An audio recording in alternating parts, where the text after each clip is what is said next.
Okay, good morning, everyone. Welcome to Baiju's Exam Prep IAS. This is Sham Kagod here. Now, before I start the discussion, if there is no issue with the sound, please give me a thumbs up so that I know that I'm audible and we can start the discussion. Done. Let's start then. Let's start. So, welcome to the first class for Indian economy, right? We are going to discuss a lot of concepts, lot of topics from GS paper 3 and the syllabus that we'll be covering. Right? I'll show you the list of the topics that we are going to cover. Don't worry. The syllabus that we are going to cover, it is for both UPSC preliminary examination, that is civil services prelims examination, as well as mains examination. Now, before I start the discussion, here is a very important announcement. I believe all of you have received a feedback form for the polity classes which have finished for you. Right, there's a least the last class. Please fill up. Please fill up. Provide your honest feedback. Right. So don't forget to provide the feedback for the polity classes. Now, with that announcement, let's start. Let's start. So, to begin with, I just want you to have a glimpse of the syllabus as well as what should be the preparation strategy for the Indian economy. Now, why Indian economy is important? Why should you read this subject for civil services? This is a very important reason. Look at the number of questions which have appeared in both mains as well as the prelims. And just because I've given it in the graph, it looks nice. Don't start by hearting everything. Right? Will UPSC ask you this particular graph? Absolutely no. You don't have to by heart. Right? Many of the students will basically say, sir, whatever you have given in the PPT, I simply by heart everything. Not required. Not at all needed. But it is important. Why? On an average, around 15 questions will appear in the civil services preliminary examination from Indian economy. Around 15 questions. And around 5 to 6 questions will appear in the mains examination, right? Some of them will be for 10 marks, some of them will be for 15 marks, right? I hope you know this now. By now, it should be very clear to you. In UPSC mains examination, let's say GS paper 3, 20 questions. First 10 questions will be 150 words, right? That is a word limit into 10 marker. And the next 10 questions will be 250 words into 15 marker. So some of these questions will come in the 10 marker and some questions on the 15 marker. Right. So this is the reason why we generally give a very high weightage importance to the subject of Indian economy. And if you look at the questions which have appeared, which I would strongly recommend you to do, and we will also be looking at what kind of questions have come, how do you solve, is it relevant to what you're studying in the classroom, right? What should be your preparation strategy? We'll have a discussion. Please don't worry about it. I would recommend this to you. Please be very careful with your current affairs. I tell this to every batch that I come across, not just to your batch. I tell this to every batch that I come across. Be very careful with your current affairs. Because many of the students have this strategy wherein they'll simply say, sir, I read this book, right? Book A. I read book B. I studied book C.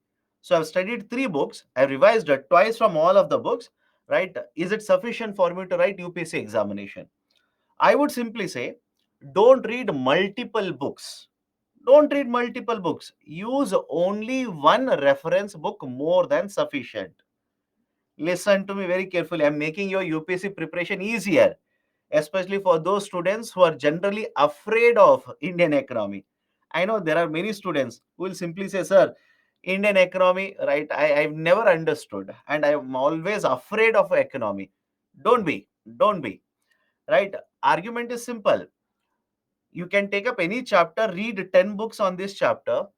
Concept will be same. Might be that explanation will vary from one book to another book, but concept will remain same, right? For example, again, don't be afraid now. If you read about GDP, don't worry, we'll cover that later. If you read GDP in book 1, book 2, book 3, book 4, doesn't differ, right? All the books will cover the same concept. Maybe some, right, differences of statements, maybe some difference in the explanation. That's it. But beyond that, nothing else will be different. Please don't read 100 books on Indian economy GS paper 3. Not required. Please read one book more than sufficient. But more importantly, this is what I would recommend: read current affairs.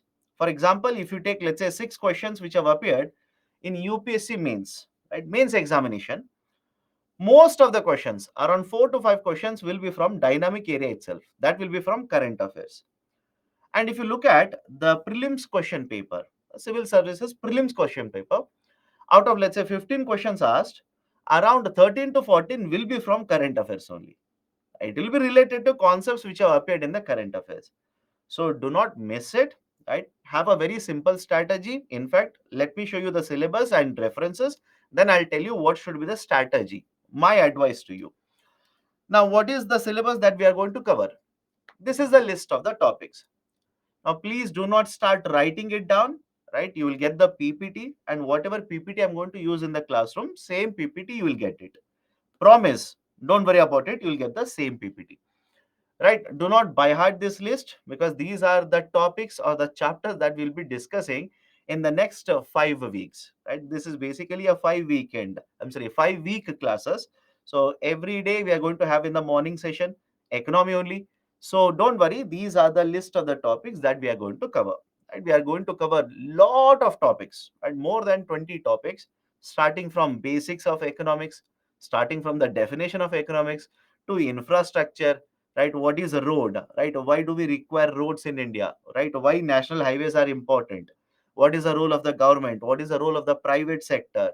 Why airports are important, right? Why there is a trade talk between India and, let's say, UAE, right? I hope you're reading newspapers. Last week there was an article regarding Indian rupee and UAE domestic currency, that is dirham, right? There is an agreement which has been signed between India as well as the UAE. What is the importance of that, right? Why government of India is promoting this kind of a trade? Why there is a need for a trade? What is exchange rate, etc., etc., etc. So don't worry, do not by heart this list. UPSC is not going to ask you the list. For example, let me know if you have come across any question like this in the syllabus copy that has been given to you. Which is the fourth topic listed? Do you think UPSC will ask you this? In the syllabus copy given to you, which is the last topic? Then they will give you 5 options. Absolutely no. Do not waste your time. Keep your preparation simple. Always make it simple. Okay. So this is the list of the topics. Have a glance through it. Do not by heart anything. We'll cover all the topics one by one. Now, coming to the question which most of you are asking, sir, what should be the reference? What should be my reference book? What should be my sources for reference? I would simply say use one static book, right? I'm pretty sure you've heard of this around 100 times by now. If your preparation has started, let's say, a couple of months ago, I'm pretty sure you've heard of this concept at least 100 times. That is, the subject is divided into two. One is static and the other one is dynamic. Am I correct? Have you kept on hearing about this? Right? Static as well as dynamic. Right? What is the basic idea? Static means what you study in the books. Dynamic means what comes in the newspaper. Very simple idea. Right? For static, I would simply recommend use one book. More than sufficient. Use one book. Not required to read 100 books. Not at all needed. Right? Do not make it difficult. Do not make it complicated. I know many of you are already afraid. Don't read multiple books. Keep it simple. Read one book. For dynamic, I would recommend read as much as possible. Right? For dynamic, read as much as possible. And many of you are asking, sir, which book should I read? Some of you might read, right? Let's say Nitin Singhania. Okay, stick to that. More than sufficient. Don't read, right? X plus Y plus Z plus Nitin Singhania. Not needed. Some of you would simply say, sir, I have got this book, old edition. Doesn't matter. Read it. One book more than sufficient. Please don't go beyond that. And for those students who will say, sir, this is the first time I'm hearing the term economics. And I know there'll be certain students, right? Many students basically say, this is the first time I'm hearing the term economics. And this has been one of the most frightening term that I've been hearing, and I'm worried about it. If you're of that category, nothing wrong with that. There are many people. Right? In fact, when I started, I was just like you. What I would recommend is start with NCERT books then. You will have to start with fundamentals somewhere. You'll have to start with basics somewhere. Start with the NCERT books. This is a list of the books that I've given. Class 12th, class 11th, class 10th, and class 9th. Four textbooks. Four textbooks, and trust me, these are not very big books also. We have seen NCERT books, these are very, very small books. And maybe 60 pages, 70 pages like this. So 12th, 11th, 10th, and 9th. And many of you basically say, sir, in 12th class, I went to this, right, e-Pathshala website, and these are available free of cost, by the way, online. These are available free of the cost, right? You don't have to pay money if you are truly an economist at your heart. Some of the people will be like, sir, I want to, right, read books, but I don't want to pay money. Congrats. If you're of that category, just like me, NCERT books are available free of a cost, a PDF version online. Download it, right? Simply download it. So class 12th macro, 11th Indian economic development, 10th understanding economic development, and class 9th economics. These will provide you the fundamentals of economics, right? The basics of economy plus Indian economy. Right now, some of you might simply say, sir, NCERT, I don't like reading NCERT. I'll give you one more alternative. I'll give you one more option. Right? Option is, instead of reading NCERT books, have you heard of Tamil Nadu board textbooks? Very, very famous. Tamil Nadu TN board textbooks. Right? The Tamil Nadu board textbooks are also very good. Right? If you want to use, you can use them. Specifically, what kind of a Tamil Nadu board textbook? I would recommend Economics of 11th and Economics of 12th. Economics of 11th as well as Economics of 12th. But I'll tell you the concern that I generally have with the students. Compared to NCERT books, Tamil Nadu board textbooks are very bulky, very big books, right? So that would be a concern for some of you, right? If NCERT is a problem, shift to TN board. If TN board is a problem, shift to NCERT, right? Assuming your fundamentals are weak, this is for the first time that you are reading the subject of Indian economy. Right? Don't read both of them, right? Basically, it's a repetition, right? Concepts are repeated in both of them. Apart from this, current affairs, dynamic, static I've taken care of. What about dynamic then? Right? Dynamic, please develop the habit of reading newspapers. This is my strong advice to you people. Develop the habit of reading newspaper. At least one newspaper you please read. And underline the term. The key term is at least. And I hope you understand English CSAT now. Right? At least means what? I hope you understand this. So at least one newspaper you read it. Right? For example, many of the students read The Hindu. Nothing wrong with that. Many of the students read The Hindu. Good newspaper. But tell me honestly, you tell me, don't you think some of you will feel Hindu newspaper is very difficult to read and comprehend? Not for all of you, right? I'm not testing anyone here. I'm not questioning anybody's ability. That is not my duty. At least some of you will feel I'm reading this article. I've started from the top. By the time I read the second column, I don't know what I've read in the first column. In that situation, what I would simply recommend to you people is, right, alternative. Choose alternative. What is alternative now? Right? Every day we conduct a news analysis, watch news analysis, then read newspaper, or else we provide a monthly magazine. We provide a monthly magazine. Read monthly magazine, right? Make it a habit, make it a ritual. Please read a monthly magazine from first page to last page. Do not miss out anything. Sir, even that is very difficult for me. Then there is webinar. Weekly two webinars are there. One on current affairs, one on mains. Attend webinar, right? Then read sources related to that. So there are alternatives. All you need to do is pick up the best suitable fit. Simple argument. Pick up the best suitable fit for you. Then some of you will say, sir, I want to read newspaper, but I feel Hindu is very difficult. Then there is an alternative. For example, many other students, instead of Hindu, will prefer to read Indian Express. Instead of Hindu, will prefer to read Indian Express. Is there anything wrong in reading Indian Express instead of Hindu? Of course, no. right? Because UPSC is more concerned whether you know the answer rather than what is the source of the answer. I hope you understand. Become rational always. UPSC is only concerned about whether you know the answer to the question. UPSC is not going to ask you in the interview or in the mains examination or in the preliminary examination, tell me which newspaper you read. Some of the people will say Hindu newspaper, they will get more marks. Some students will say, sir, I read Indian Express, negative marking for them. Nothing of that sort, right? So, Indian Express, I feel language is much more easier compared to Hindu. If you feel comfortable with Indian Express, right, read that. But my advice is don't keep on jumping. Don't keep on hopping. Hopping means today you will read Hindu, tomorrow Indian Express, day after tomorrow Business Line, after that, right, let's say Business Standard. Don't keep on hopping from one newspaper to another newspaper. Stick to one newspaper. Keep reading only that newspaper every day. But in addition to this is my advice to you. In addition to any national daily, please try to make efforts and read one business newspaper.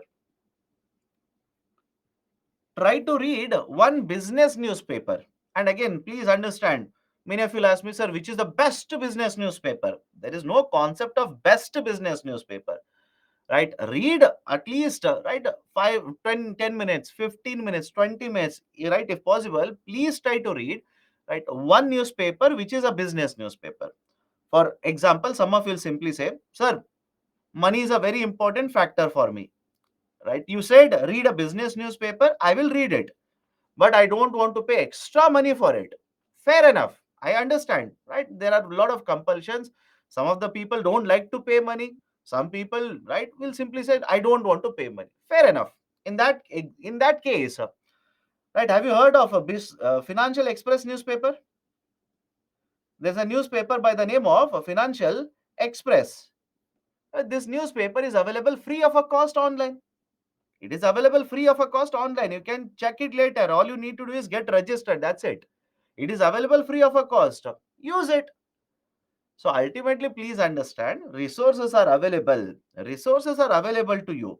It is entirely up to you how to use the resources, to what extent you should use the resources. But please use the resources. Do not ignore current affairs. This is my first class to you people. I'm saying this. Trust me, when I'm finishing up the 24th class, I will tell you the same thing. Do not ignore current affairs. Please read current affairs. Done? Now, question is, sir, how? The syllabus is so vast. Every day you are asking me to read current affairs. How do I consolidate everything? How do I understand everything? How do I consolidate everything? It becomes very difficult for me. Right? Very valid. Then this would be the strategy that I would recommend to you people. If you feel this is rational, use it. If you feel this is not useful, irrational, you devise your own strategy. Okay, now what is the strategy? Point number one, right? Attend the classes, listen to the classes carefully. Listening is more important. Listen to the classes carefully. Now, after the class is over, use any textbook, because whatever I discuss, some part of it will be from textbook and some part will be from current affairs. Wherever it is current affairs, I'll tell you, do not search for this in the textbook. You will not get it, right? Don't waste your time. I will only tell you, right? Listen to the class very carefully, then read the book. Read the book, consolidate. Second important point, very important, revise. Most of the students do not do the second, and most of the students do not do the first as well as second.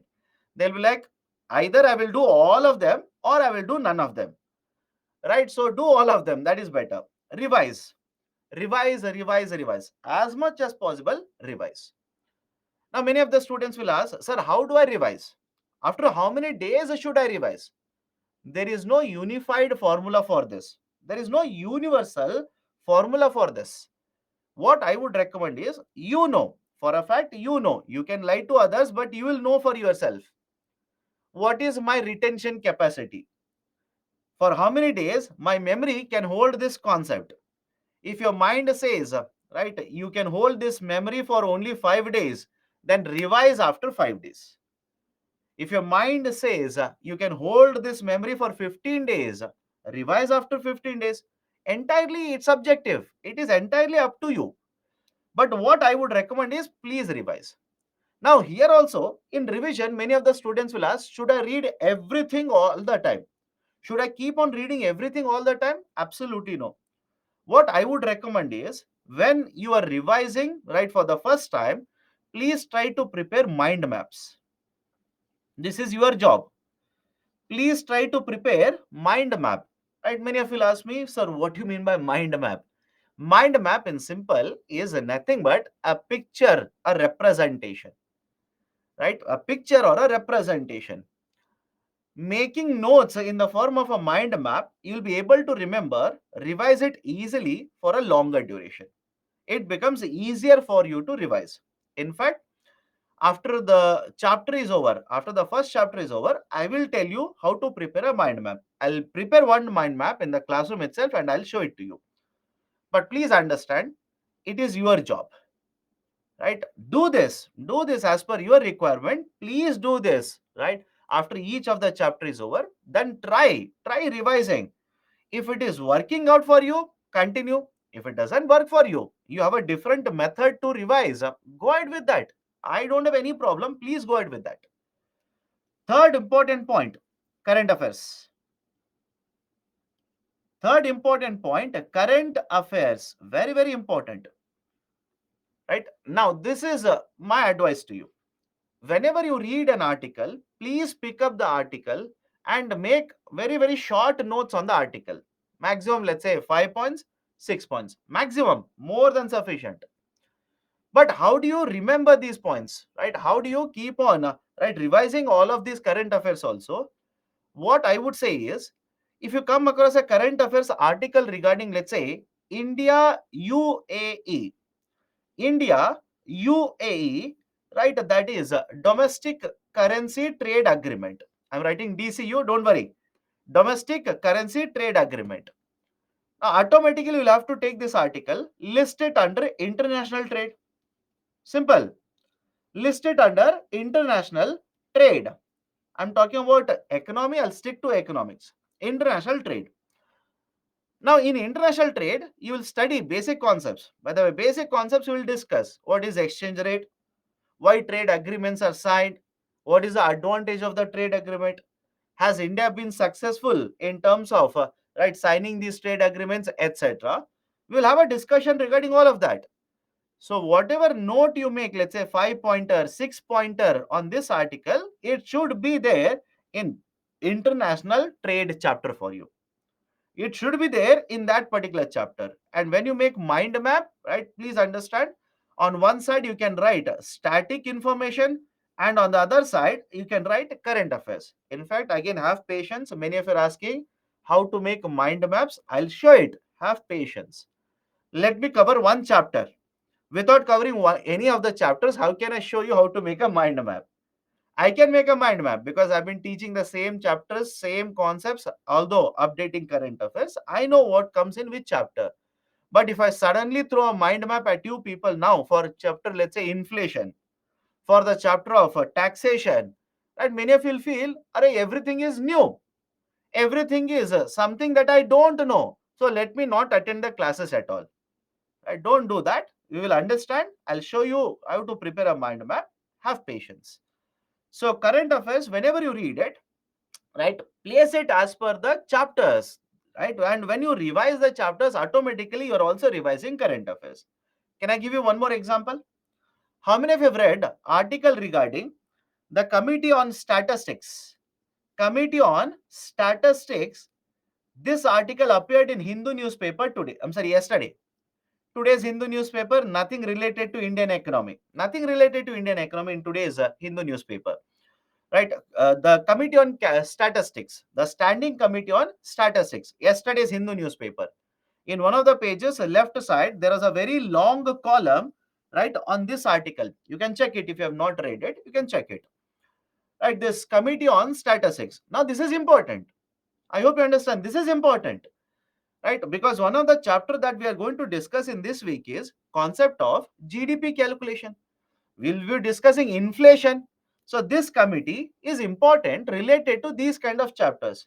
So you will have to take care of this article, make 4 to 5 points, list it under national income chapter or let's say inflation chapter.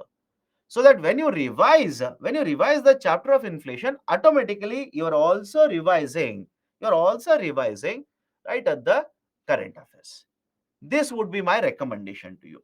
This would be my recommendation. Fourth one, previous year questions, PYQs.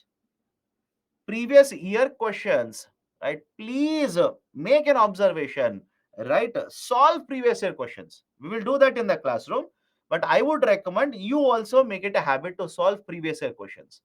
Not only the prelims, even for mains. Not just for the prelims, even for the mains, I would recommend make it a habit to solve these kind of questions. For example, those who have seen the previous year questions, specifically this year's civil services preliminary examination, please tell me, don't you think, let's say for a subject of Indian economy, don't you think the pattern has changed? Let me know. Don't you think the pattern has changed? What do you mean by pattern? The kind of options they are giving now, it is not easy. I'm only saying, right? The kind of options they are giving, it is not easy, right? What do you mean by this? Until last year, there was a trick. The trick was elimination method. The trick was elimination method and it was easier. Let's say there are three statements which are given to you, 1, 2 and 3. Then they'll simply start playing, only one is correct. 1 and 2 are correct. Right? 1 and 3 are correct. Only, right, 2 and 3 are correct. If this is the kind of option which is given, we would simply teach the student, look at the statement 1. If the statement 1 is wrong, then option A, B, and C will be eliminated. Then you can directly go to option D. Right? This was the trick that we used to simply ask the students to follow. But if you've seen the syllabus, I'm sorry, the option pattern that is given now, this is out of syllabus now. This is out of the window. What UPSC has done cleverly now, they're not giving this. They're saying only one statement is correct. Only two statements are correct. Only three statements are correct. None of the statements are correct, which means you cannot use elimination method. Elimination method itself has been eliminated by UPSC. Now you will have to know the concepts. You will have to be right having a very good clarity regarding the static information as well as the current affairs. Only then you will be able to solve these kind of questions. Right? That is the change in the pattern. But how will you understand this? If you have not seen the previous year question papers, you will never understand it. So that's the reason. Solve previous year question papers, both prelims as well as mains. As many as possible, do it. And fifth one is, right, answer writing. Answer writing. This would be my fifth and the final point regarding the strategy for Indian economy. Answer writing practice. Answer writing practice basically means mains answer writing. I'm not worried about prelims because, right, trust me when I say this. Many of the students, right, falter at prelims because they believe that prelims is the toughest. No, you don't have a clue regarding it. Mains is much more tougher compared to prelims. Mains is much more tougher, right? Why? In prelims, right, although I do understand that is a first hurdle, it's a first barricade, right? Yes, prelims is important. I'm not saying ignore prelims. But don't you think compared to remembering concept and simply rounding off whether A is correct or B is correct like this, where you're supposed to write 150 words, 250 words, etc., that is much more difficult. Let me know. The second one is much more difficult because you're supposed to write 150 words, 250 words. Many of the times you can write an essay on this topic, but they will ask you only 250. Many of the times you look at the question and keep on wondering, scratching your head, what is the question all about? I don't even know one term in the question. You're supposed to write 150 words. That is the reason mains answer writing is the toughest, right? So what I would recommend is, please start practicing. Start practicing, right, sir? How do I practice it? Take up one editorial, right? Either it has appeared in Hindu newspaper or in any newspaper, doesn't matter. Take up one editorial, right? Let's say it is about, right? Let's say Indian power. For example, today's Hindu editorial is about Indian power, right? Although not very relevant to UPSC, but again, some concepts are there, some areas are important for UPSC. So read that article, frame a question, try to see if you can write a 200 very good words, 250 very good words in form of sentences which make perfect sense. I hope you understand all the 3 points are important. 250 good words in form of sentences which make perfect sense, right? That is important, right? Why? I'm a product of universities in India, you are the product of universities in India. I know, and you also know, how do we write university papers, correct? How we write university papers, all of us know. If the question is on, let's say, inflation, right, your starting statement will be inflation is there in India. You know, inflation, it happens in India. You know, inflation has been there in the past also. You know, inflation is happening now also. Inflation, inflation, inflation, inflation.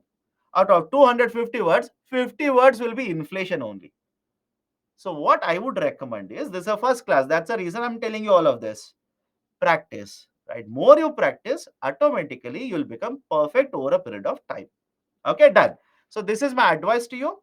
5 point strategy: listen to the class, then read the book, revise it. What I would recommend is prepare mind maps for the revision, right? In tomorrow's class, I'll show you, based on today's class, how can you make a mind map. Tomorrow I'll show it to you, don't worry. Third, update current affairs. And what I would recommend is, update current affairs chapter wise, right? Make it chapter wise, make it topic wise, so that you know the sequence of the current affairs, you know which chapter, which current affairs is relevant for you. Then previous year questions, try to solve them. That will give you certain confidence regarding, okay, what we are studying in the classroom, it is relevant. What we are discussing, it is correct. And finally, answer writing. As much as possible, right? Please start practicing answer writing. Done? Okay. So with this caveat, let me start with the discussion. Now I'm going to start a discussion. Many of you, right, might simply say, "Arey, right, economics is this much." No, I'm going to start the first chapter now. And some of you are asking, "Sir, I'm writing exam then in this year, that year, etc., etc. How much should be the current affairs?" Generally, what we would say is 12 months prior to the exams. 12 months prior to the exams. Right? I would say this is a safe bet. Safe bet. Will UPSC strictly pick up within 12 months from the date of exams? Not necessary. I hope you understand. It's not necessary, because there is one funny statement about UPSC. One funny statement. In fact, I'll give you two. One is UPSC, they'll say, long form of UPSC is Unpredictable Public Service Commission. Right? They'll simply say it is not Union Public Service Commission, Unpredictable Public Service Commission. And second, right, a funny statement about UPSC, they'll say, what is the syllabus for UPSC? Anything, right, on the earth, under the earth, and above the sun, everything is the syllabus. Right? Everything is the syllabus. Right? UPSC will simply say, we'll ask you something about interior of earth. Can you say out of syllabus in the class? Can you stand up in the hall and say this is out of syllabus? Absolutely no. Right? They will ask you something which is happening in France. Many of you simply say, sir, I'm an Indian. Why should I be worried about France? What is happening? UPSC says current affairs, international relation. You cannot argue. You'll have to simply say, okay, either you know it or you don't know it. Okay, let's start. Introduction to economics. Okay, introduction to economics. Now, what we'll be covering? What areas we'll be covering in this chapter? Definition of economics. Let me start with the definition. Although UPSC is not going to ask that, don't worry. Then, what is microeconomics and macroeconomics? How economics has evolved over a period of time. Four factors of production, law of demand and supply, market equilibrium, types of goods, elasticities, savings, investment, and capital formation. And after all of this is done, we will take up questions which have appeared in both prelims as well as mains in the last couple of years, and we will have a discussion. We will solve the questions, don't worry. Now let me start. What is the definition of economics? And should you by heart this definition? Not necessary. But after 5 weeks are over, if I ask you what do you mean by economics, you should not have any doubt in your mind as to what you have read. So the definition of economics, thousands of definitions are there. Only one definition sufficient. It is the science which deals with human behavior in relation to scarce means and ends. I'll explain this, don't worry. Right? It is a science which deals with human behavior in relation to scarce means and ends. What do you mean by this? There's a term called as resource. Right? There's a term in economics called as resource. What do you mean by resource? Resource is any input that we use. Any input that we use to manufacture or to produce either a good or a service. For example, let me start. This will be a best friend for these classes. All of you see there is a product in my hand, right? Let me know. Can all of you see there is a product in my hand? Bottle, flask, by the way. Now, is it okay if I say to manufacture this flask or bottle, you require inputs, you require resources. Best example, you will require steel. Now, please tell me the amount of steel that we have. Anybody who says the amount of steel is unlimited in nature? Of course, I know steel you will not directly get in nature. You will get iron ore, you will purify it, and then you will get steel. I know that, right? Because some of the students will start correcting me. Sir, you are wrong. Steel you will not get in earth. Right? I know. Right? So understand the point here. All of you will agree the iron ore that we get, it is limited. So can I say resources that we have access to are limited. It is not unlimited. These are limited. Now the question is, how do we allocate, how do we utilize the resources to achieve certain objective? For example, if I'm a manufacturer of right a bottle, what resource I have is limited. Now question is, how do I allocate the resources? How do I utilize the resources to achieve an objective? What is the objective? Produce the flask, sell it in the market and earn profit. The study of this is called as economics. Simple. The study, the behavioral study here, it is called as economics. Any difficulty in understanding the definition? I'll give you one more example. I believe, don't worry, even if it is wrong. I believe because you are attending the morning class, many of you could be employees. Many of you could be working for a company. If not, don't worry, nothing wrong with that. Now, if you're working for a company, at the end of the month, let's say first of, right, let's say the next month, you will receive salary. Correct? Anybody who says, sir, right, I'm working for a company, but the company is not paying salary, then it is time for you to switch to another company. They're abusing you. It is forced labor. So on the first of next month, you will receive salary. Now, when you receive salary, is it okay if I say money that you have, it is limited? Anybody who says, sir, I get salary, but it is unlimited. That is, whenever I want, they will give me salary. If there is any company like that, please do let me know. I want to shift. Please do let me know. So, right, the salary that you get, it's a money. Money is a resource. It is limited. Now, how do we utilize this money for various purposes? For example, many of you would have this kind of a practice. Once you get salary, you will start making calculations like this. Start making calculation. This month, I will pay 10,000 rupees rent. 5,000 rupees petrol, right? 5,000 rupees for cloth, right? Maybe 100 rupees for UPSC, right? Book, etc. Now, what you're doing here? Please do let me know. What are you doing here? You have a resource. Are you not allocating the resources here? I hope you understand. You have resources. Are you not allocating the resources? Of course, yes. Right? Some of you will simply say, no, sir, I don't do all of this. Right? This is not for me. I don't do all of this. Then I'm pretty sure you will be doing one more example. That is first of right next month, you will receive salary. Early morning, you will get a message in your mobile saying that your account has been credited with the salary of so much. You will become very happy. And on the first of that day, right, or let's say on the first of that month, or second of that month, third of that month, or even fifth of this month or next month, you'll behave as if you're Mr. Mukesh Ambani. You'll behave as if you're Mr. Mukesh Ambani, right? You're feeling very sad. You don't want to prepare food. Let's go outside. Let's eat outside, right? You don't feel like right sitting and studying for UPSC. You'll say Oppenheimer is there. Oppenheimer movie is there. Let's go to IMAX. Not even normal theater. Let's go to IMAX. Right? You're feeling like traveling. Let's book Ola. But very soon you will realize this is not sustainable, right? Because whenever you keep on swiping the card, right, using the UPI to make a payment, very soon you will realize the amount of money that you have in your account is getting depleted very fast. Money is getting over very fast. It took a 1 month time period for money to come into your account. It will take 5 days to become half of it.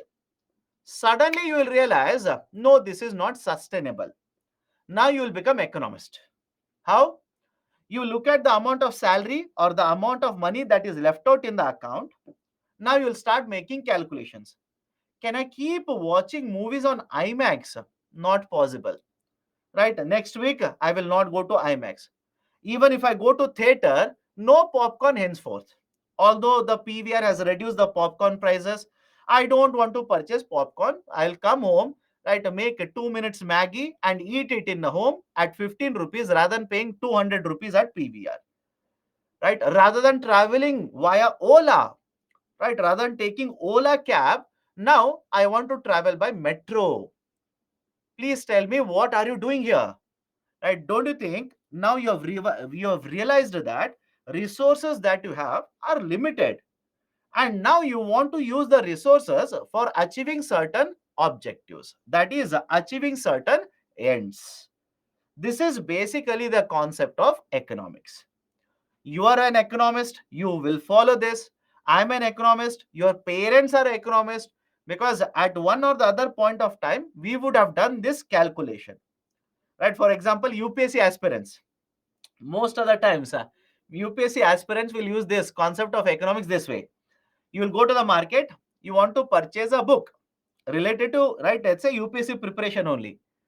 You will turn the book, look at the price tag of the book, 700 rupees, 800 rupees, 900 rupees. You will become true economist at that point of time. What? You look at the price of the book 900, then you'll start making calculations in your mind. Can I get a Xerox copy of this book in the market? If I can get Xerox copy, right, let's say 500 pages, hardly I'll pay 150 rupees for this book, Xerox to version in the market. Some of you will take it to the next level. You will search, right, can I get PDF copy of this free of a cost, free download online? I will not have to pay anything. Right? Tell me, what are you doing? You know the resource that you people have is basically limited. You're trying to utilize, right? You're trying to utilize the resources to achieve certain objectives. That is the end here. Any problem with the definition? Any problem with the definition? It is the science which deals with human behavior in relation to scarce means. Scarce means are nothing but scarce resources. Scarce means limited. Scarce is nothing but limited. So the resources are limited. You want to use them to achieve objectives. That is the ends here.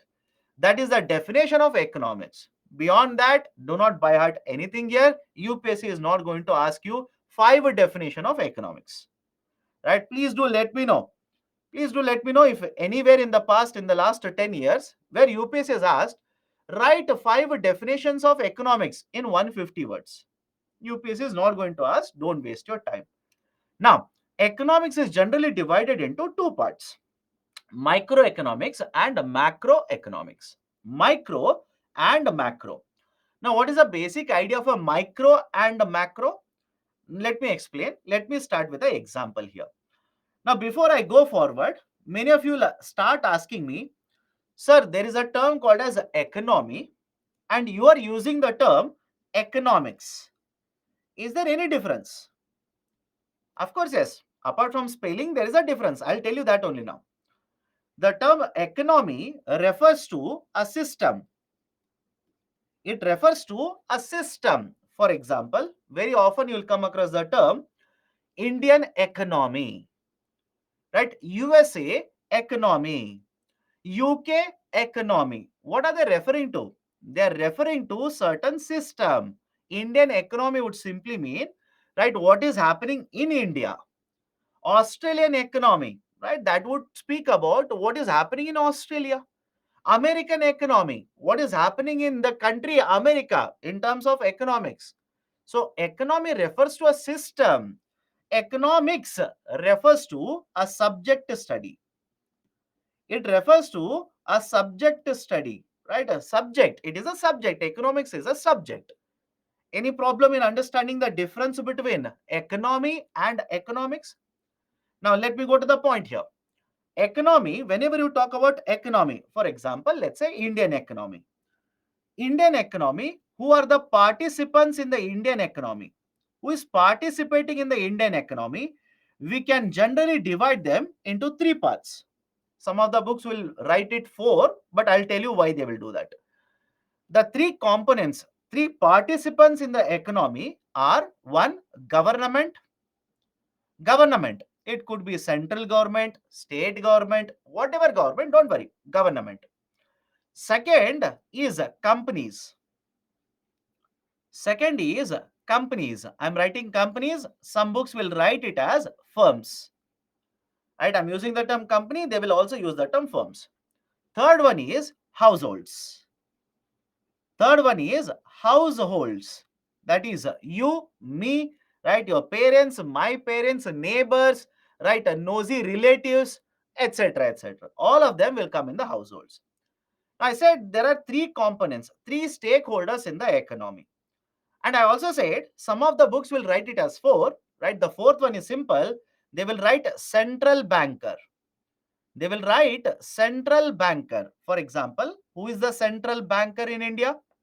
Who is the central banker of India? Reserve Bank of India. Have you heard of this? There is a very important authority, RBI. RBI is a central banker. So I'm writing central banker as a part of the government. Some of the books will write it separately as the fourth participant, fourth stakeholder. Now, beyond this, nobody else is left out. Nobody else is left out. Don't try to find. Waste of your time. Economists generally divide the whole economy into three components or four components accordingly. It is simply the government. Second one is the companies or firms. Third one is households. Now, what is the importance of all of this? Follow this very carefully. If I am talking about microeconomics, if I talk about microeconomics, I will not be covering all of them. I'll be covering individual units within them. I'll repeat the statement. If I talk about microeconomics, if I'm studying microeconomics, individual units is the focus of my study.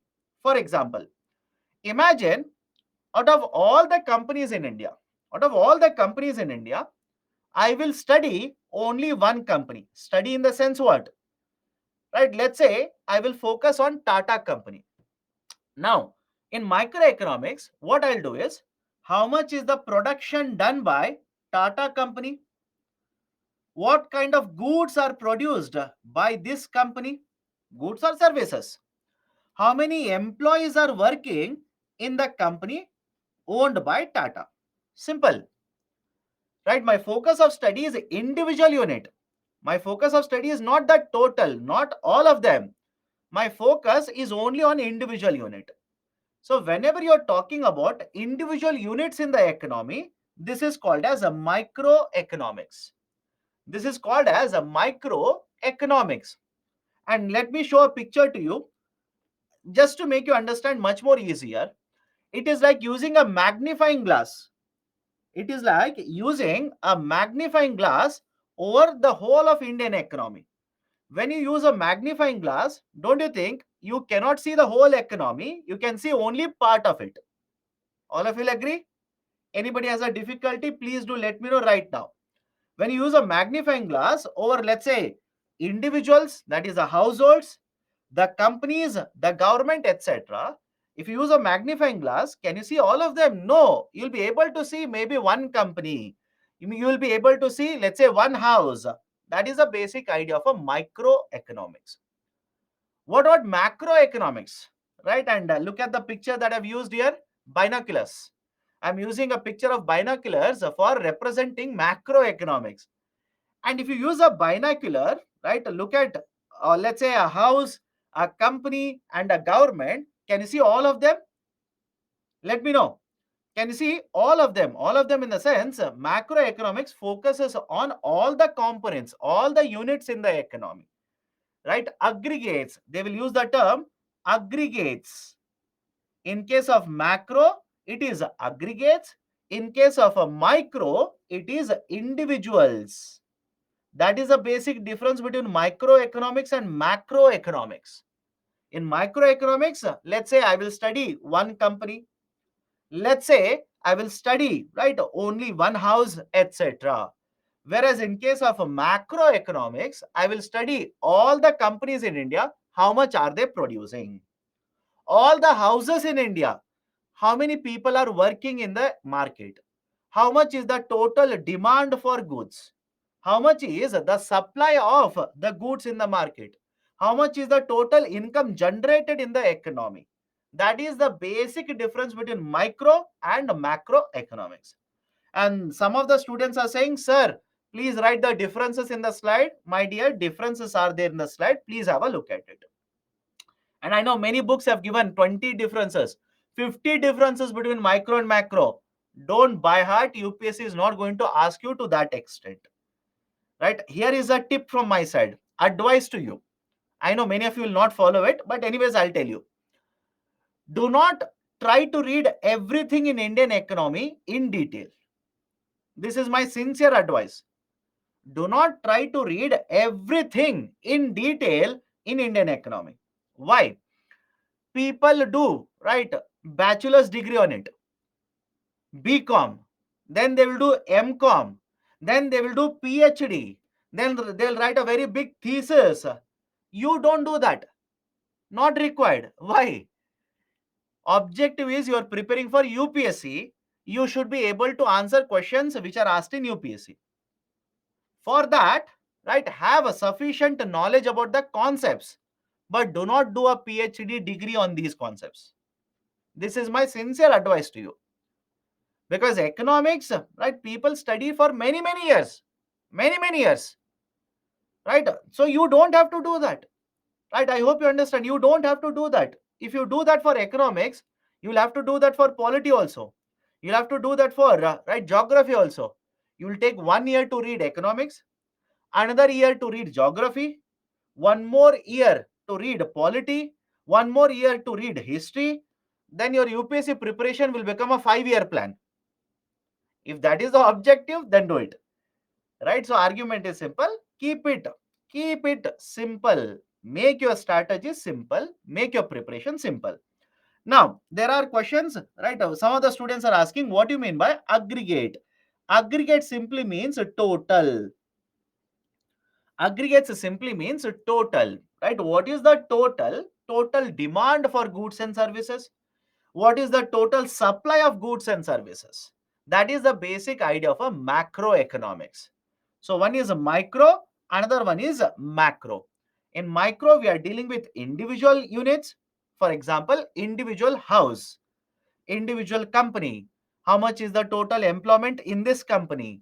How many people in the house are working? How much income they are earning? What kind of goods they are demanding?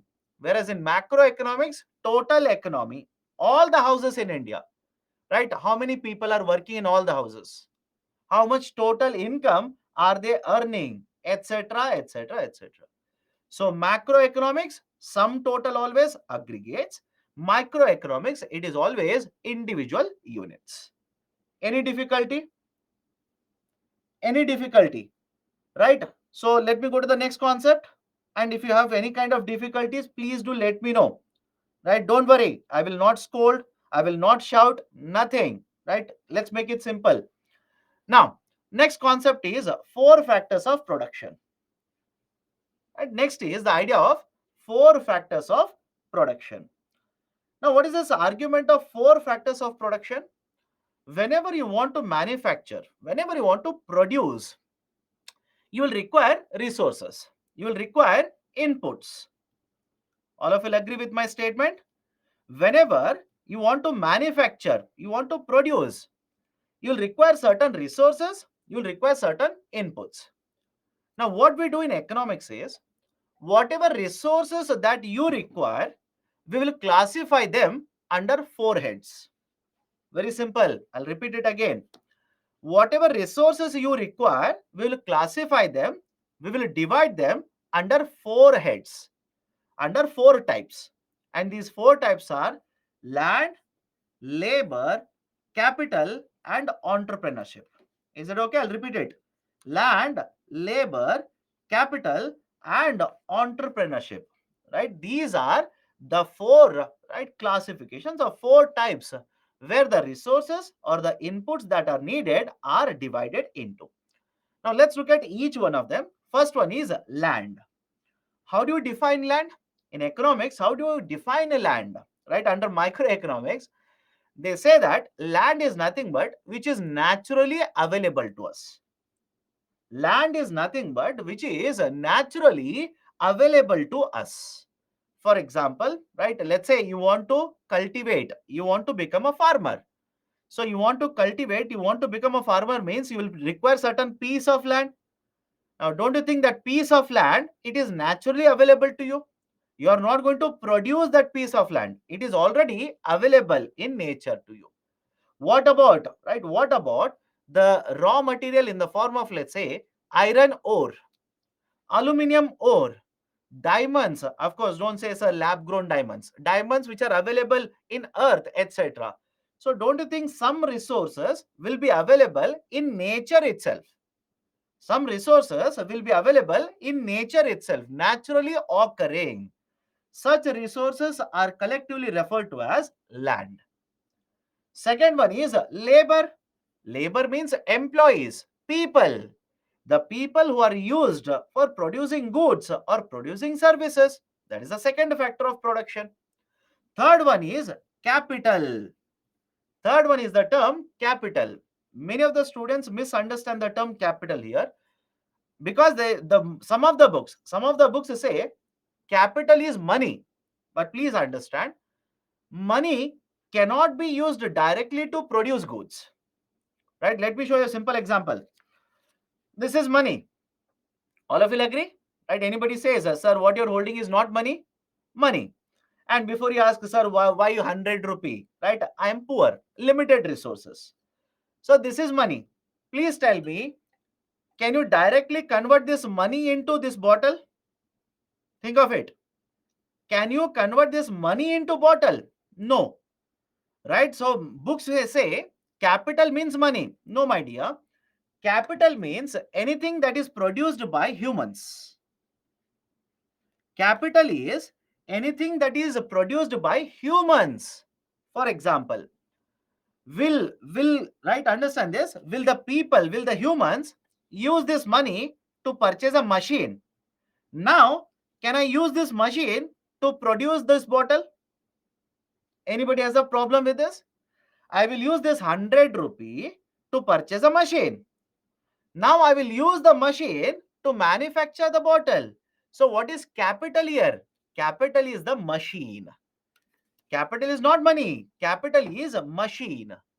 I will use this 100 rupee, right? Set up a manufacturing facility. I'll construct a manufacturing facility, infrastructure, right? I will use this infrastructure to produce the goods, produce the services, right? That is capital, right? So I hope you understand this. Capital, many of the books say it is simply money. No, capital is something that has been produced by us, produced by humans.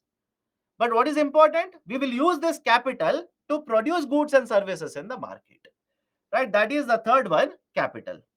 And the fourth one, entrepreneurship. Fourth one is, right, the entrepreneurship. What is the entrepreneurship? Entrepreneurship simply refers to the person who starts, who will start, right, the business, who will start the business. And please understand this, Entrepreneur is the one who is going to take a higher amount of a risk, because the entrepreneur means simply the one who will start the company, who will start the business. Now, don't you think this this entrepreneur is taking certain amount of risk, is making investment in the market, is putting together right machinery, is putting together labor, is putting together raw material. Now this entrepreneur is the one who has started the business. So again, please understand, all the inputs that are needed for producing goods and services can be divided into four components. I'll repeat it again. All the inputs or resources which are required to produce goods and services can be divided into four types. These four are land, labor, capital, and entrepreneurship. Right? Land, labor, capital, and entrepreneurship. And because there are four inputs, four resources, these are collectively referred to as four factors of production. These are referred to as four factors of production. FOP, four factors of production.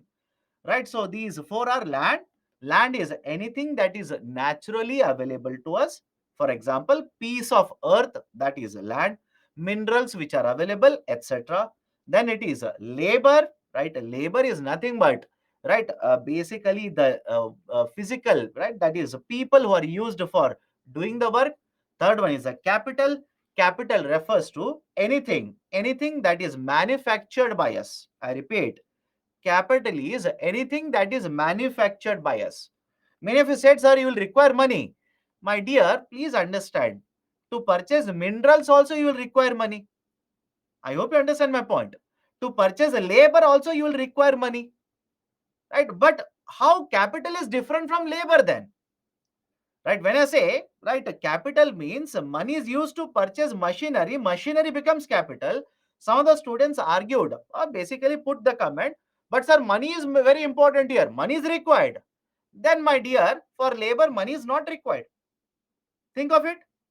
For getting labor, is money required? Of course, yes. Then what is the difference between labor and capital then? There also money is there. Here also money is there. Right? Understand the difference. So in capital, money is used to purchase machinery. Who is manufacturing machinery? We are manufacturing machinery. That's the reason I said capital is something that we have produced, which we will use for further production, which we are going to use to produce other things. For example, right, let's say manufacturing facility. Is it useful to produce other goods or not? Machines. Are we going to use the machines to produce other goods or not? Of course, yes. That is basically capital. Okay. And finally, entrepreneurship. Entrepreneurship simply means, right? Entrepreneurship simply means the person who will start the company, the person who will set up the company, start the business. Right? For example, if I today, right, let's say I have 15 lakh rupees, hypothetical number, I will basically invest in, right, purchasing machinery. I will hire two people, right? I will purchase a certain land on rental basis. So can I call myself as the owner of the company, the entrepreneur here? Of course, yes. So the one who will put together land, labor, and capital is referred to as entrepreneur. Right? So these are the four factors of production. Please remember this. Okay? Please remember this. Now, what is more important related to factors of production? Understand this carefully. Step one, here is a company, right? The company will use the labor which will be provided by the house. I repeat, the company will be using labor from house, right? That is, employees will come from houses. That is step one. And the service that is provided by the labor, right? I'll call this as factor input. Okay, I'll call this as a factor input. Now, step two, the company has used the labor services. Company has used the labor services. Now, company will pay wages of 100 rupees to the labor. the company will pay 100 rupee wage, right, to the labor. Now understand this very carefully. The labor will provide the service, company will pay wage or salary, don't worry about it, of 100 rupee. Now please tell me, is it okay if I say this 100 rupee is expenditure incurred by the company? Let me know. Is it okay if I say this wages is, that is 100 rupee, is the expenditure incurred by the company? Anybody has difficulty in this? Anybody has difficulty in this? Please do let me know. Right? And this 100 rupee, can I also say it is the income earned by the labor? It's very simple idea, by the way. Right? 100 rupee is the wages paid by the company. It is the cost or the expenditure incurred by the company. And right, the labor will earn 100 rupee, which means 100 rupee is the income earned by labor. So I'll start using technical terms now. The 100 rupee is factor cost for the company. Any problem with the term factor cost? Let me know now. 100 rupee is the factor cost for the company, and 100 rupee is the factor income for labor. Can I go forward? Sir, difficult. Explain again. My dear, imagine you are the employee. You will go to a software company. You will provide your services to the software company. Any problem? Any problem? Any difficulty in understanding this? You are a software engineer. You will go to the company. You will provide your labor services to the software company. Right? Step number one. Step number two. After the month is over, let's say 1st of August now, right? The company will pay salary to you. Let's say 1 lakh rupees. Right? 1 lakh rupees salary will be paid to you. Now understand the logic here. Can I say that 1 lakh rupees salary is expenditure for the software company? Any problem in understanding this? It is expenditure. Expenditure means money spent. It is expenditure, right, by the company. I will call this as factor cost. I will call this as a factor cost. And some of you, please follow the classroom. Follow, focus, right? You are asking me why it is called as factor cost. My dear, labor is one of the factor of production or not? Tell me now. Just now we have discussed. It's not even been half an hour. Labor, is it a type of factor of production or not? So labor is a type of factor of production. On this factor of production, company is paying money. Company is incurring expenditure. Because this is factor of production, expenditure is incurred. Can I call it as factor cost? At least now, is the logic okay with all of you? Why this is called as a factor cost? It is one of the factors of production. Company is spending money for this factor cost. And on the other side, you are the labor. You are earning income. You are a factor, by the way. You are one of the factor of production. You are earning income. Can I call this as factor income? For you, that 1 lakh rupee, right, that factor income, that is your factor income. Any difficulty in understanding why we call it as a factor cost or factor income? But more importantly, make an observation. Can I say factor cost is equal to factor income? Let me know. Can I say factor cost is equal to factor income? Any difficulty here? Right? Can I give you one more example? Can I give you one more example? Right? Understand this. You will purchase capital in the market. You will purchase capital, right? You will purchase a machinery. When you purchase machinery, you will have to pay certain amount of money for this. Any difficulty here? Anybody who says, sir, I will purchase a machine, but why should I pay money? Anybody is going to ask me that kind of a question? You are a manufacturer. Let's take a simple example. You want to manufacture this bottle, but for manufacturing this bottle, you will purchase a machine. And when you purchase machine, will you pay money for it? Of course, yes. You'll have to pay money for it. So for the company, The money on the machine, it is an expenditure. But for somebody else who has sold the machine, let's say there is one more company which has sold the machine, that amount that you pay will become income for them. Any difficulty here? Any difficulty? It's a very basic idea. Transaction is happening. That's it. Right? So this term, the money that you pay to purchase machine, purchase capital, it is called as interest. It is collectively referred to as interest. And the other company which will sell the machine to you, which will receive payment, right? It is factor income, interest for them. What about land? Imagine you will take a land for rental basis. You want to produce, you want to manufacture something, you will take land on rental basis. You will have to pay money for this. For company, it is rent, which is a factor cost. And right, the owner of the land who is providing the land to you, it is a factor income for the owner. Right? So for the land, please remember, factor cost is rent, factor income is also rent. For labor, factor cost is wages, and factor income is again wages. For capital, factor cost is interest, factor income is interest.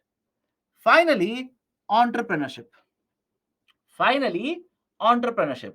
Now, please understand, some of you are taking this. Some of you are taking this term interest and you're going to banking sector. Don't complicate it. Do not complicate it.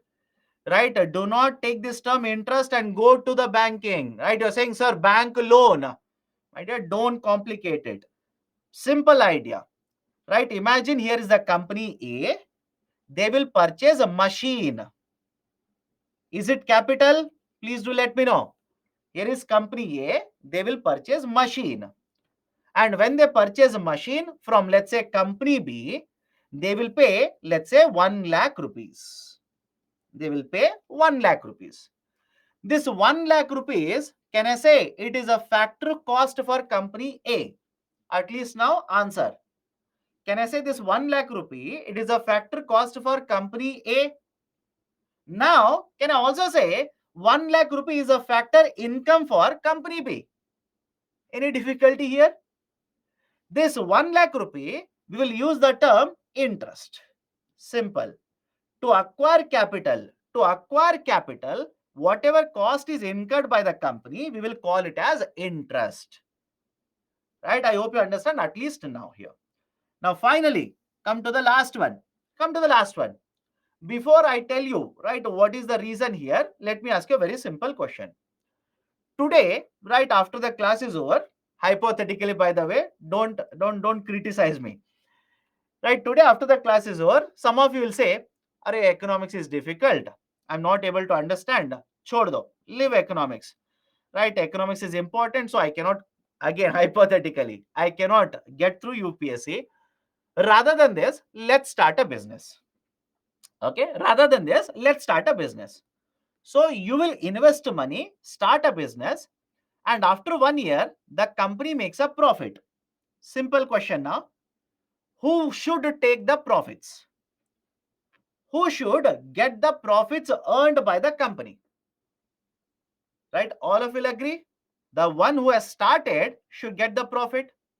The owner should get the profit. Is the logic okay with all of you? Owner should get the profit. And in this example, you are the owner of the company. So who should take all of these profits? You should take all of these profits. Now, please tell me, is the logic okay here? For the entrepreneur, the owner of the company, right? The income for the entrepreneur is the profit earned by the company. It is the profit earned by the company. And the argument is, if the company makes a profit, the company is given to you. I'm sorry, the profits are given to you. Can I say this is a very simple transaction? Here is a company. Company's profits are taken by you. That is the owner of the company. Can I say this profit is nothing but factor cost for the company? Let me know. This profit is nothing but factor cost for the company, and for the owner, this profit is factor income. Any difficulty in understanding this? The profits owned by the company should belong to the owner, right? It should belong to the owner. The owner should take away the profit. So if the profits are given by the company to the owner, it becomes expenditure, cost incurred by the company, factor cost. And on the other side, for owner, it is an income. It is a factor income. Right? Can I go forward? Can I go forward here? Components of land. My dear, natural land that is available. Minerals that are available. Already it is there in the slide. Have I not written examples for every one of them? Already it is there in the slide. Please make observations when I'm discussing. Okay? Okay. Profit. My dear, if the company earns a profit, who should take the profit? Simple question to all of you. Who should get the profits? The owner should get the profit. At least this is clear. Anybody who says no, sir, owner should not get the profit. Entrepreneur, owner should get the profit. Point number 2. Now, why I'm writing profit as a cost for the company and profit as an income for the owner? Reason is simple. Don't you think one of the factors of production is entrepreneurship? Let me know. One of the factors of production is entrepreneurship. Means one of the inputs that we require to produce goods or services is entrepreneurship. Now, why is entrepreneur getting involved? What is the objective of a owner of a company? Entrepreneur, to earn profit. So company by the way, company uses the services of entrepreneur. I repeat, company uses the services of entrepreneur. For this, company has to pay certain income to the entrepreneur. All of you agree? Company uses the services of entrepreneur. So company has to pay certain income to the entrepreneur. What is the income here? Profit. Whatever profit is earned by the company will be paid to the entrepreneur. And when a company pays the profit to the entrepreneur, can I say, because the company is paying profits to the entrepreneur, it is a factor cost for the company. At least now, is it okay? It is a factor cost for the company. But for the entrepreneur, it is a income. Factor income. Right? Remember this. Again, we will be using this. Right? Sir, when you will be using this? When I take up GDP calculation. And when I take up GDP calculation, suddenly I'll tell you, right? Factor cost is calculated like this. Don't ask me what is factor cost. I hope you understand. Right? In GDP calculation, I'll directly say factor cost method. We will use it like this to calculate GDP. There, some students will type, what is a factor here? What is factor cost here? Right? Revise, repeat. That is your duty, my dear. Please keep on revising. Okay? Now, let me go forward. Couple of students were asking, sir, what is capitalism? Discuss types of economies. Let me discuss now. Generally, in case of economics, the evolution has taken place like this. The three important types of economies, systems are capitalism, socialism, and mixed economy. Capitalism, socialism, and mixed economy. Okay. Now, let me explain what is capitalism, what is socialism, what is mixed economy. But to understand the difference between all of them, right, understand the basics first. In any economy, there are certain central problems. Understand the concept here? Always understand concepts. Right? In any economy, there are certain problems. What do you mean by problems here? The resources are available. Limited, but resources are available. Now the problem is, one, what should be produced? What should be produced? Don't you think this is one of the central problems of right, the economy? Let me know. What should be produced? That is one of the central problems of economy. How? Let me prove it. You have steel. right? And you already have agreed, right? You already have agreed, right? Yes, steel is limited in supply. Can I use the steel to manufacture flask, to manufacture anything else also? For example, steel will be used in manufacturing of cars, let's say. So now the question is, what should be produced using this limited amount of resource? What should we produce? And once, right, the question is what to be produced, next will be how much should we produce? How much should we produce? And the third will be who should produce it? Who should be producing it? These are generally the problems in economy, certain problems, central problems of economy. Now, using this only, we'll understand what is capitalism, right? What is socialism, and what is a mixed economy. Again, you can have multiple questions also. You can have many more questions. At what prices to sell, etc., etc. But let's define based on these only, you'll understand it easily. If the answer to all the questions that I've written here, please follow this very carefully. If the answer to the all the questions that I've written here, if the answer is private sector, if the answer to the question is private sector, that is government will not do it, private sector, that is non-government entities will do it, then this is basically the model of capitalism. Any difficulty? Right? I know some of you are from economics background. Based on the comments you are giving, I know, I can understand it. But make it simple, understand the logic behind it.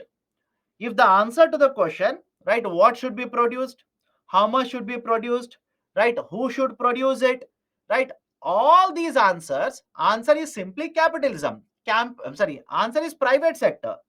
What should be produced? Private sector will decide it, right? Using the steel, how many bottles, how many aeroplanes? Private sector will decide it. How much should be produced? Private sector will decide it. At what prices to sell to customers? Private sector will decide it. Right? Who is producing? Private sector. So if answer to all these questions is private sector, then this model is called as capitalism. The model of capitalism was basically proposed by Adam Smith. And under the model of capitalism, the argument is simple. For all the problems in the economy, solution will be provided by the private sector. Answer is private sector. Then what is the role of the government in such an economy? Role of the government is minimal. Role of the government is minimal. And right, please understand, some of you are asking examples. Right, a very close economy, close to capitalism is USA. Very close to capitalism. You cannot simply say 100% capitalistic. Very close to capitalism is USA. Socialism, former Soviet Union. Have you heard of former Soviet Union? USSR, right? And mixed economy, best example is India. Mixed economy, the best example is India. Right? Best example is India for mixed economy. Right? For example, please understand this. In case of India, after independence in 1948 itself, Government of India announced that we will follow the model of mixed economy. I'll come to that. Just give me some time. So in case of capitalism, idea is simple. Private sector plays a very important role. Role of the government is minimal.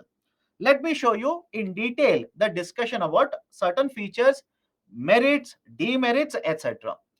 What are the features of capitalism? Right? In capitalism, private ownership is allowed. Private, right? That is companies, simple. Businessman will own resources. They will decide what to be produced, how much to be produced, at what prices to be sold, etc. etc. Okay. In case of capitalism, there is a freedom. Freedom in the sense the private sector will decide what they want to produce.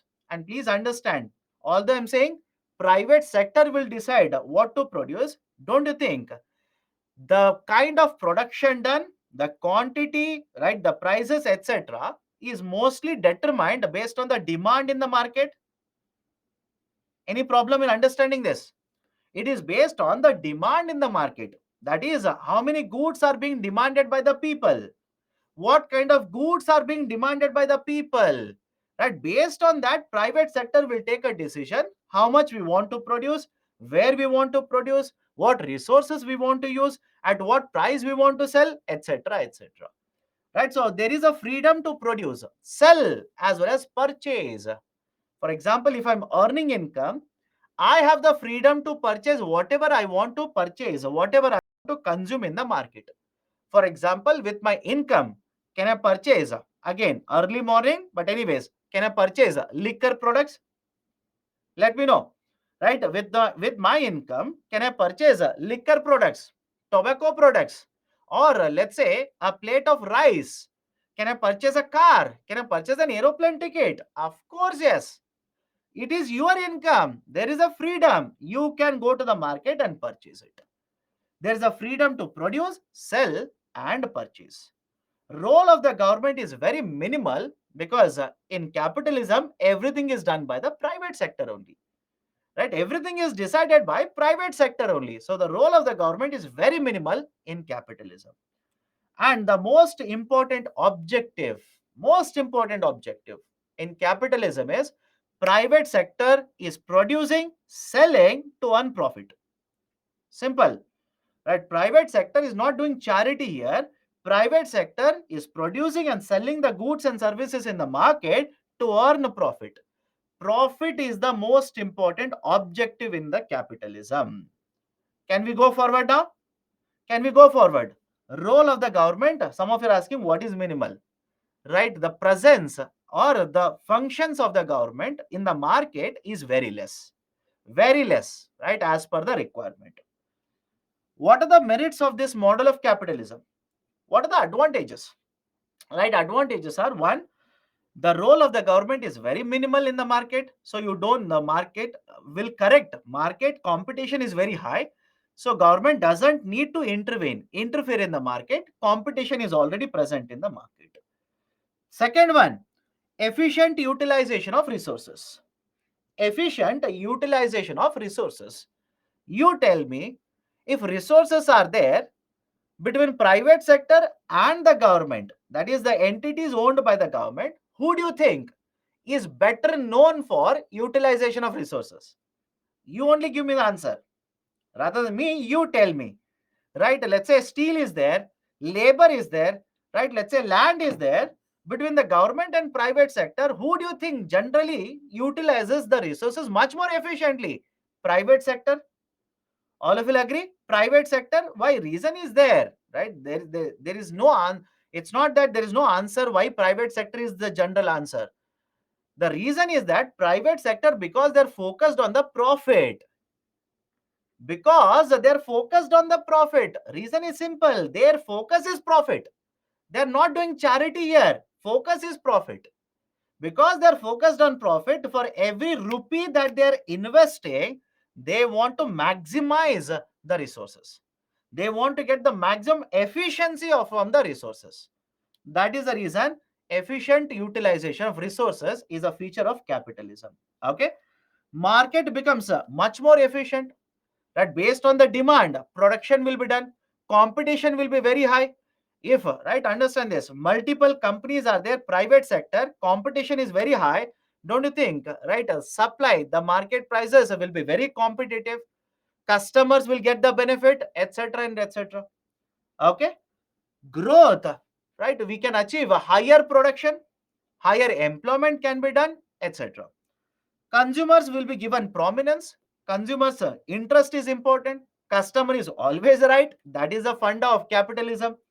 And finally, investment in research and development will be higher, right? New technologies will be introduced, of course, because private sector wants to promote their production.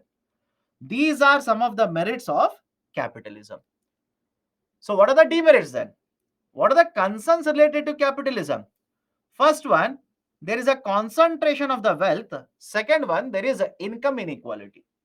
Let me explain this. Some of the students generally have a doubt between what is wealth and what is income. Please understand, wealth inequality is different.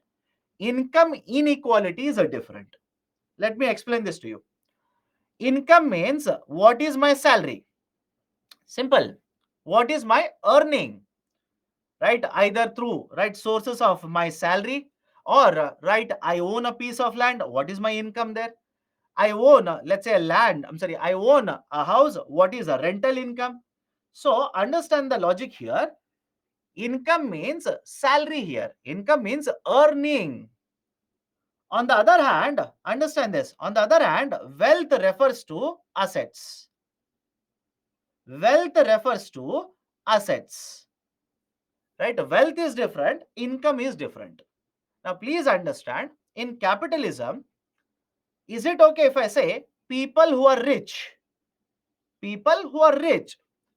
will invest, will set up companies, and will take away profits?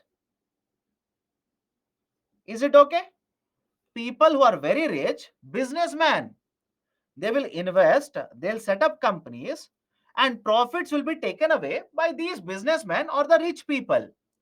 Now, please tell me, because of this, don't you think wealth inequality as well as income inequality will be higher in capitalism?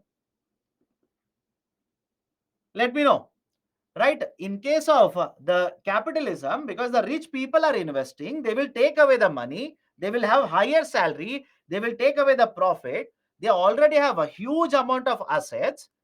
Is it not that because of capitalism, income inequality will start increasing, and right, basically the wealth inequality will also start increasing?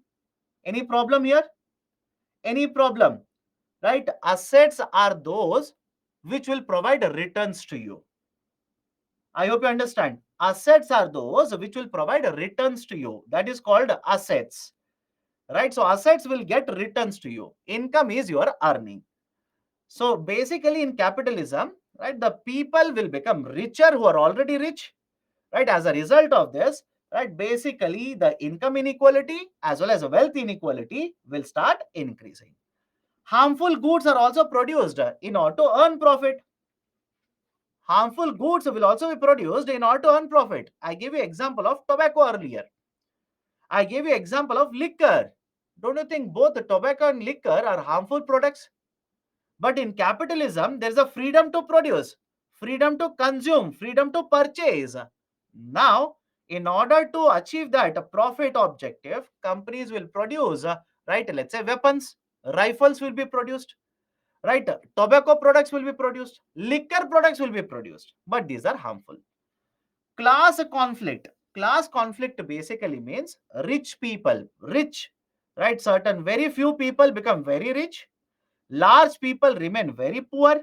As a result of this, is there conflict between rich people as well as poor people? For example, have you heard of Maoism?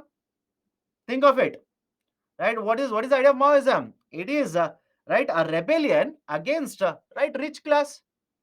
I hope you understand. This can lead to class conflict. Finally, concept of business cycle. Please read the last part of the statement. Don't keep on asking, explain business cycle. Please read the last part of the statement. I'll discuss the concept of business cycle when I take up the next chapter, that is national income aggregates. I'll tell you.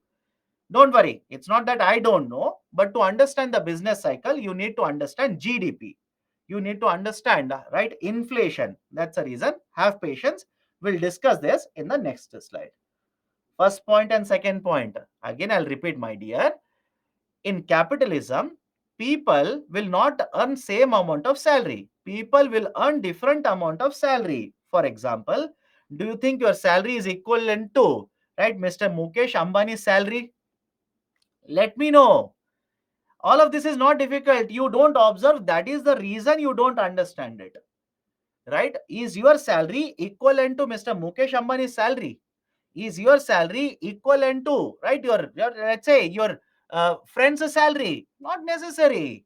Right? Income inequalities will be there. Right? And second point is, right, people will have different ownership of asset. Some people will own 10 kgs of gold. Some people will own, right, 150 acres of land. Some people will own only one bicycle, right? Some people will own only one home. So don't you think wealth inequality is also present in capitalism, right? So this is the concept of critical evaluation. We have discussed what are the advantages, benefits, as well as disadvantages or the concerns related to capitalism. Now, before I go forward, please answer to my question. Do you think capitalism is a best suited model for Indian economy? Let me know. Do you think capitalism is the best suited model for Indian economy? No. This was asked by UPSC. Some of you are saying yes, right? Please think of it very carefully. Think of it very carefully, right? This model is not suited for Indian economy. Why? In case of Indian economy, already there are so many people who are poor. Already so much of income inequality, right? So much of wealth inequality. Now you want to bring capitalism and adopt capitalism in India. So imagine what will happen to the economy because of capitalism. It is not suited for India. It is not suited. Okay. Let me go to the next one. Socialism. But before that, there was one student who said, sir, income inequalities are present even in socialism. Correct. Even in socialism, please understand, right? Please tell me, does it make in any form of economy? Forget about capitalism, socialism, mixed economy. Let me ask you a very simple question. In any form of the economy, do you think every worker should be paid same salary? Don't worry which form of economy. Simple question to you people. In any form of the economy, do you think, right, every worker should be paid same salary? No, that is a utopian concept. How do you think it makes a sense to pay same salary to everyone? No. Which means, right, even in socialism, let's say government employees are there. Government employees are there in socialism, right? Somebody could be an IAS officer, within that a cabinet secretary, and somebody could be a recent entrant to IAS cadre. Don't you think the salary should be different for both of them? So of course, yes, income inequality will be present even in idea of a socialism. But please understand, when wealth inequality will not be present here. Why? In socialism, who will control the factors of production? Who will decide everything, right? Every answer to the central problems of economy is given by the government. Is given by the government. Who should produce? Government will do that. And when I say government, please understand here, generally, the idea of a socialism is associated with central economies or centrally planned economies. Idea of socialism is associated with centrally planned economies. Central planning means the government will decide everything. Government will plan, government will decide everything. Right? So in case of socialism, right, who will decide, who will produce? Government will decide. And when I say government will decide, government will set up companies which are owned by the government and they will start producing it. Right? So central planning will be done here. The objective is, the main theme of socialism is social benefit. Main theme is social welfare. We will provide employment to the people. We will ensure people will have sufficient amount of money to purchase goods. We will ensure people will get access to clean drinking water. That is the central theme. Central theme of socialism. And because government is controlling everything, competition is very limited. In many of the cases, competition will not be there. Competition will not be there. Let me give a very simple example. Right, till 1990s, in case of India, and please understand, India did not follow true socialism. No complete socialism in India. So understand the statement here. In case of India, till 1990s, for telephone services, telecommunications, only one company was there, BSNL. Now tell me, is there any competition? Think of it. Was there any competition? Only one company is there. Post 1990, right, we implemented various telecom policies, as a result of which private sector entry was allowed. Now today there is a private sector participation, competition is there. Okay, right? So these are the features of socialism. What are the merits? It will reduce inequalities. Any problem? Wealth inequality? No, right? Government will control. Second one, allocation of resources based on the requirement of the people. Right? Government will ensure that what is needed for the people, resources will be used to produce that. And think of this. Do you think there is any kind of a choice? Is there a freedom of choice available in socialism for consumers? Think of it. Is there a freedom of choice? Right? That is, in case of socialism, you might have salary. You want to purchase, let's say, liquor, but government will say harmful product we will not produce. Simple.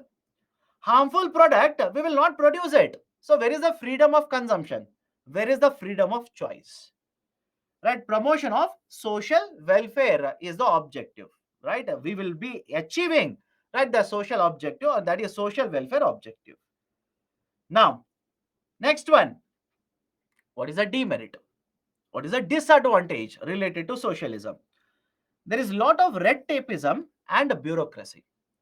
And before you ask me, what do you mean by red tapeism?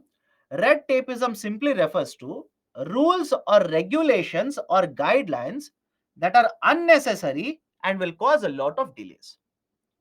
Right? Red tapeism simply means rules, regulations, or guidelines that are unnecessary and that will cause a lot of delays. Let me give a very simple example. In case of socialism, I said goods are produced by the government, provided by the government. Services are produced by the government, provided by the government.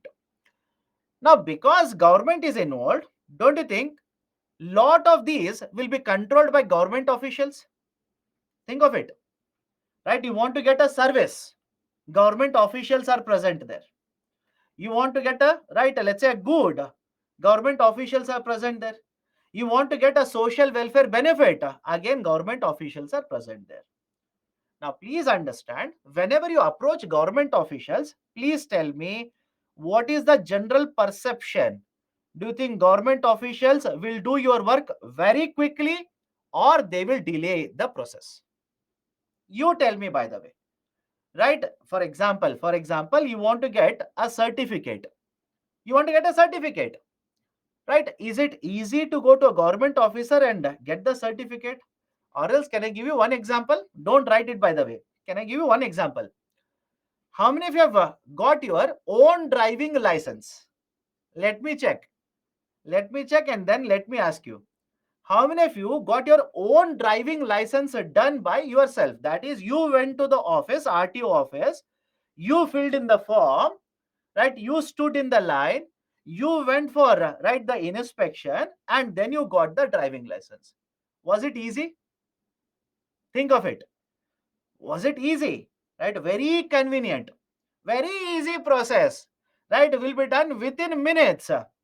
If there is anybody who says yes, please contact me. Let me know which RTO office you actually went to. You'll go to office, right? RTO office, 100 people are running around. You don't know what to do. Right? You want to ask where you will get the application form. Nobody will answer to you. Right? Finally, you will go stand in a window. Right? He is gone somewhere. They are closing the window. Right? They will give you a form. And you want to know how to fill the form. Nobody will help you out. Yes or no? Let me know. Is it not basically the rules or regulations which is causing unnecessary delay? Which is causing a huge delay. And for what purpose? Corruption. Simple. Corruption. So apply the same logic to, right, the idea of a socialism. In socialism, everything is controlled by government officials, bureaucrats, right? They will basically quote government rules and they will delay the process. And that will cause a lot of delay, lot of corruption will take place. Second, companies are working. There is no competition for them. Companies are there which are set up by the government only, right? No competition for them. Do you think companies will be working efficiently then? Think of it, right? Government will set up, let's say, one telecom company. No more competition. Nobody else is there in the market. Only BSNL, right? There is absolutely no focus on efficiency, right? They are not worried about utilization of the resources efficiently. No. Why? If competition is there, only then all of these factors will come into picture. If you don't trust me, I'll give you one example. Just talk to your parents after the class is over. Ask them, was it easier to get telephone connection back in 1990s when only one company was there, BSNL, right? Ask them, right? Was it easier to get telephone connection? Now today you see how easy it is to get telephone connection, right? So absence of incentives for efficiency, productivity will suffer, no proper utilization of resources, etc. And there is a limited freedom of choice, right? Limited freedom, because government is deciding what they want to produce, and government will decide only these goods or services will be available in market, right? So that is basically, right, the limited freedom of choice. These are the demerits. These are the demerits. Done. Can we go forward? Incentives means, right, extra earning. Any benefit? Are you going to get any benefit when only you are present in the market? Okay, we'll take a break after this. Let me cover mixed economy. After this, we'll take break. And by the way, this is my sincere advice to you.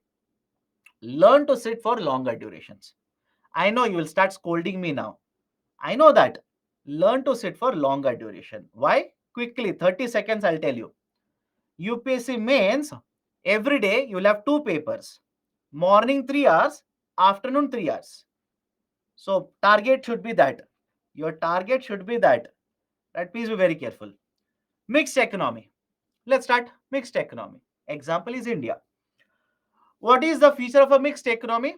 Both the government as well as private sector. Both government as well as private sector will be producing goods or services, will be supplying goods and services in the market.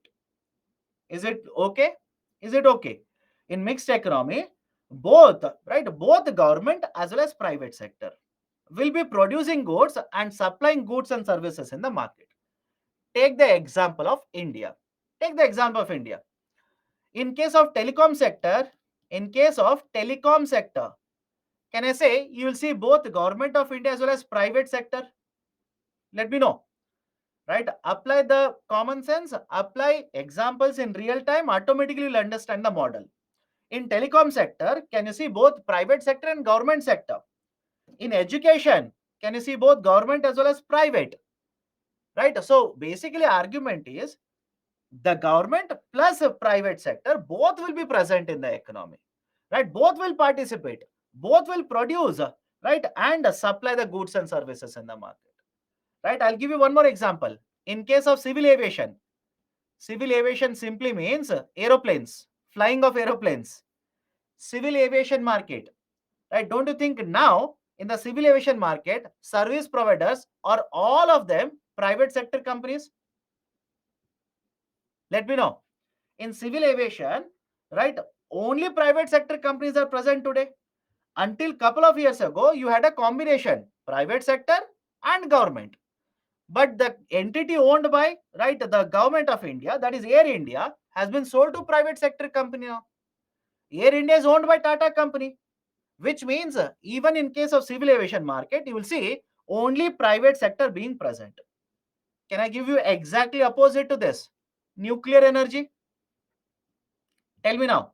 Nuclear energy, right? Who sets up companies to operate, to take care of nuclear energy in India? Only government of India. Only the government of India. Private sector is not allowed, right? Let's say mining of atomic energy related materials, utilization of atomic energy related materials, everything is done by government of India, right? So you can see, right, all these combinations. In one, only government is there. In another, both government and private sector is there. In the third, only private sector is present. But please do let me know, right? Let me put forward one more thought in your head. Can government of India change these combinations at any point of time? Think of it. Can government of India change these combinations at any point of time? Of course, yes. Which means ultimate control on the economy is with government. For example, tomorrow, government might simply say, even in nuclear energy, I will allow private sector. They can do that. It is the decision of the government of India. Or else tomorrow government might simply say, whatever civil aviation companies are there, private sector companies, we will nationalize them. There's a term called as nationalization. Please remember this. There is a term called as a nationalization. Nationalization simply means From the private sector, ownership will be transferred to the government. From the private sector, ownership will be transferred to the government. Has it happened in India for the past 60 plus years or 70 plus years? Yes, we have seen. Let me give you examples. Coal mining was nationalized in India. Coal mining was nationalized. And the best example, Air India. Air India company to begin with was owned by Tata company. It was nationalized by the government, which means private ownership to government ownership. Banking sector was nationalized in India, right? So there have been examples. And exactly opposite to nationalization is privatization. Exactly opposite to nationalization is the idea of privatization. What happens in privatization? In privatization, what government does is it will sell away the ownership. It will sell its ownership of companies to private sector. The best example that you can think of in current affairs regarding privatization is Air India. It is basically nothing but Air India. Air India, which was owned by government of India, now has been completely sold to private sector. Privatization.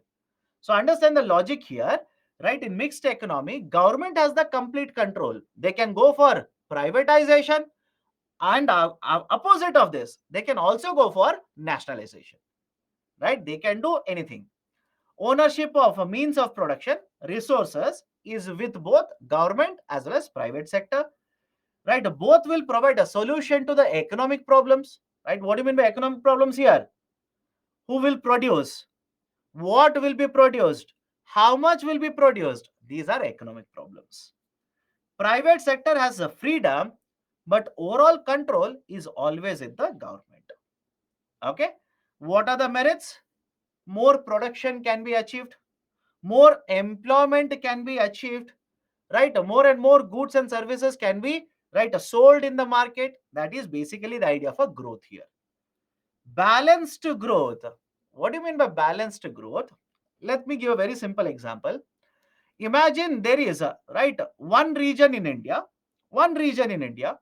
where private sector is participating, more companies have been set up. This region is very well developed. Employment generation is very high, right? The production of goods and services is also very high, etc. Now tell me, government, can it also promote growth in other regions where, right, employment is very low, where development has not taken place, where lot of people are poor? Can government of India promote growth in other regions also? Think of it. Is it possible? Of course, yes. Right? Government through various of its policies will promote growth in all the regions, not only in one region, in other regions as well. Balanced growth. Proper utilization of the resources, because private sector is present, we expect proper utilization of the resources. Government will protect the interest of all the sections of the society. For example, tell me now, again, don't make it political. In economics, keep it economical, right? Any government that you can think of in the last 20 to 30 years, don't you think they have taken certain policies, implemented certain policies in order to reduce poverty in India? Positive, yes or no? I'm not even saying possible, yes or no, right? Can I say government of India in the last, right, let's say 1.5 decades or 2 decades, also has implemented policies to promote employment, has provided a clean drinking water facility, has promoted education sector, has promoted, right, the employment in rural India. So that is the meaning. Government will protect the interest of all the sections of the society. They're not worried about only rich people, not only middle class. They're worried about all of them. Okay. But having said so, what are the demerits? What are the concerns related to this model of economy? First one, inefficiency of the public sector. Public sector means entities which are owned by the government, companies which are owned by the government. Now, don't you think, take the example of India itself.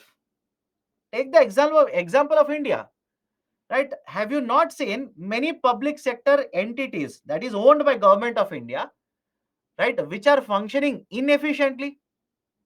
Can I give you examples? Air India.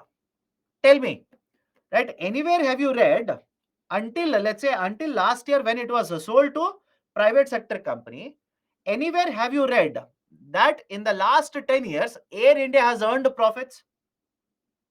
Let me know.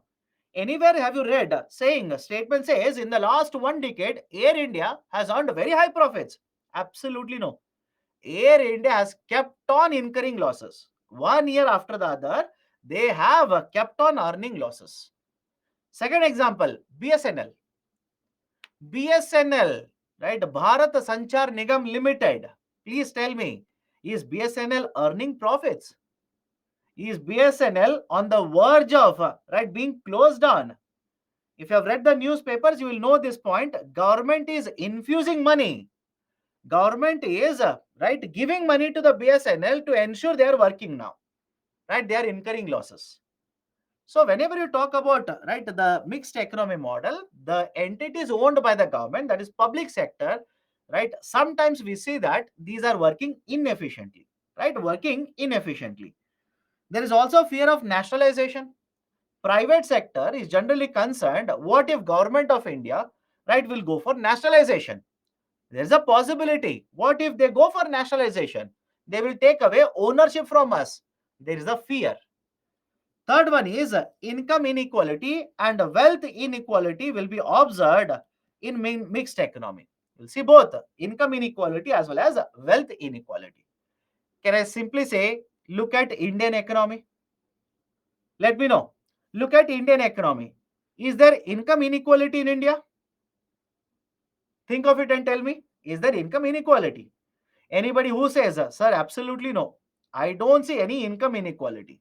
And second, is there wealth inequality also in India? Of course, yes. There is a huge amount of wealth inequality. There is a huge amount of income inequality. Many of you will ask me, sir, why? Why does it happen? My dear, please remember this. Wherever you see private sector is present, simple. Any model of economy, you see private sector present, by default, there will be wealth inequality. Take it granted. Take it as granted. If private sector is present, you will see wealth inequality as well as income inequality. Done? Right? So these are the three types of models of economy. Right? We'll take a break now. We'll continue the discussion after the break. But before that, if you have any kind of questions, please do let me know. Please do let me know. Okay? Any questions that you people have? Can government go for nationalization forcibly? Yes, they can do that. Because please understand, government has the overall control. And please understand, in the past examples are there. Bank nationalization. Do you think private sector will be happy with the government nationalizing? Of course, right? Or for that matter, Air India. So government can go for nationalization whether private sector likes it or not.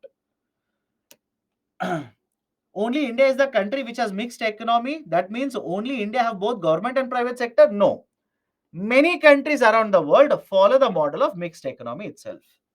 What is fear of nationalization? Private sector is concerned that government, right? Let's say there is a change in the government. New government can have a different ideology altogether. Yes or no? Please do let me know.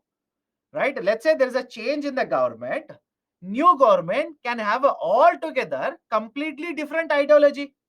What if they come to the power, they form the government and they'll simply say, let me nationalize them? Right? Possibility is there. And history, economic history says, yes, that has actually happened.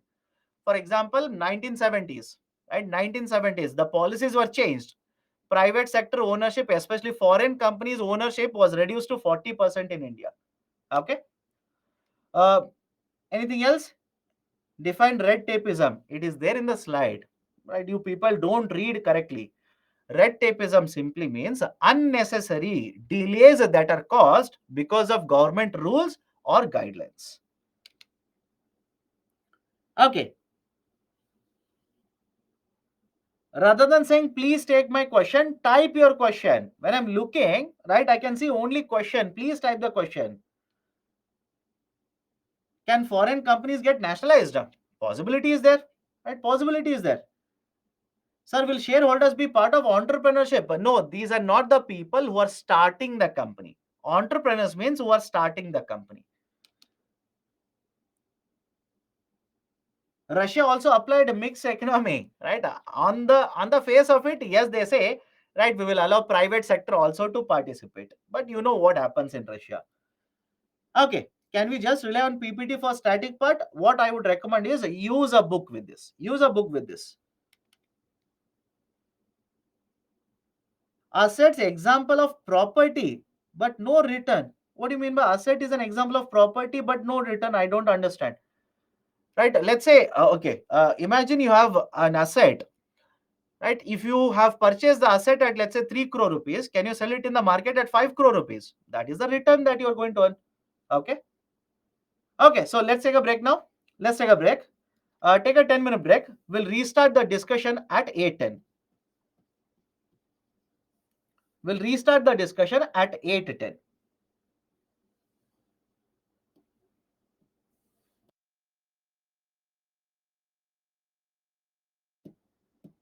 Okay. Sorry, I've written PM here. Many of you pointed AM.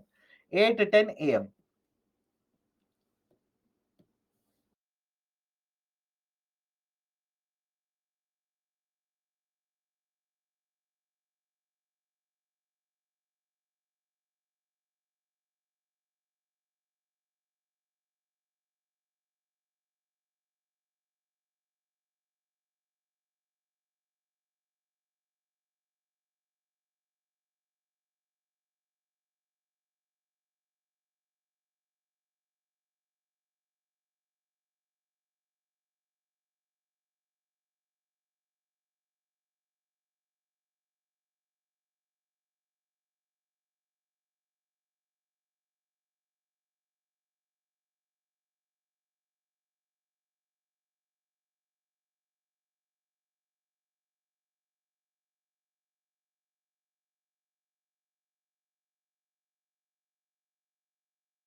Okay, welcome back. Am I audible? Am I audible? Can we continue? Okay, let's start. So next concept I want to discuss, just a basic concept here, opportunity cost. Okay, opportunity cost. Now, what is the basic idea of opportunity cost? Let me start with an example. Opportunity cost is also referred to as the alternative cost.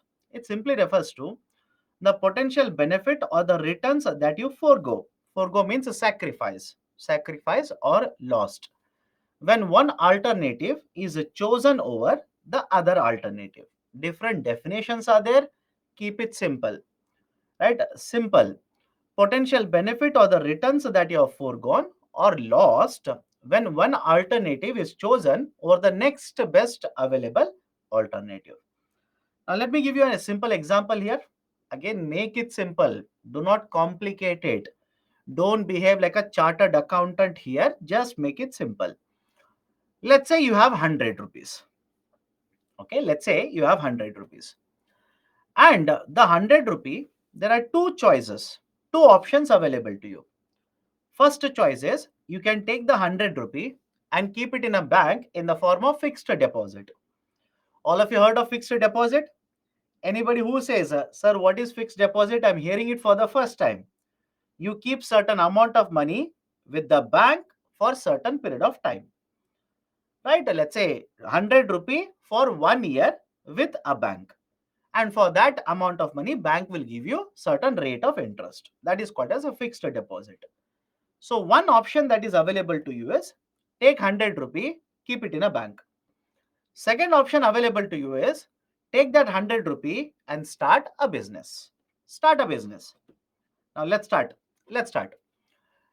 If you choose the option one, if you choose the option one, right, the rate of interest that you will earn is 6%, which means, please understand, calculation should be easier here. On 100 rupee after 1 year, you will make a earning of 6 rupee. You will earn 6 rupee. Now have a look at this very carefully.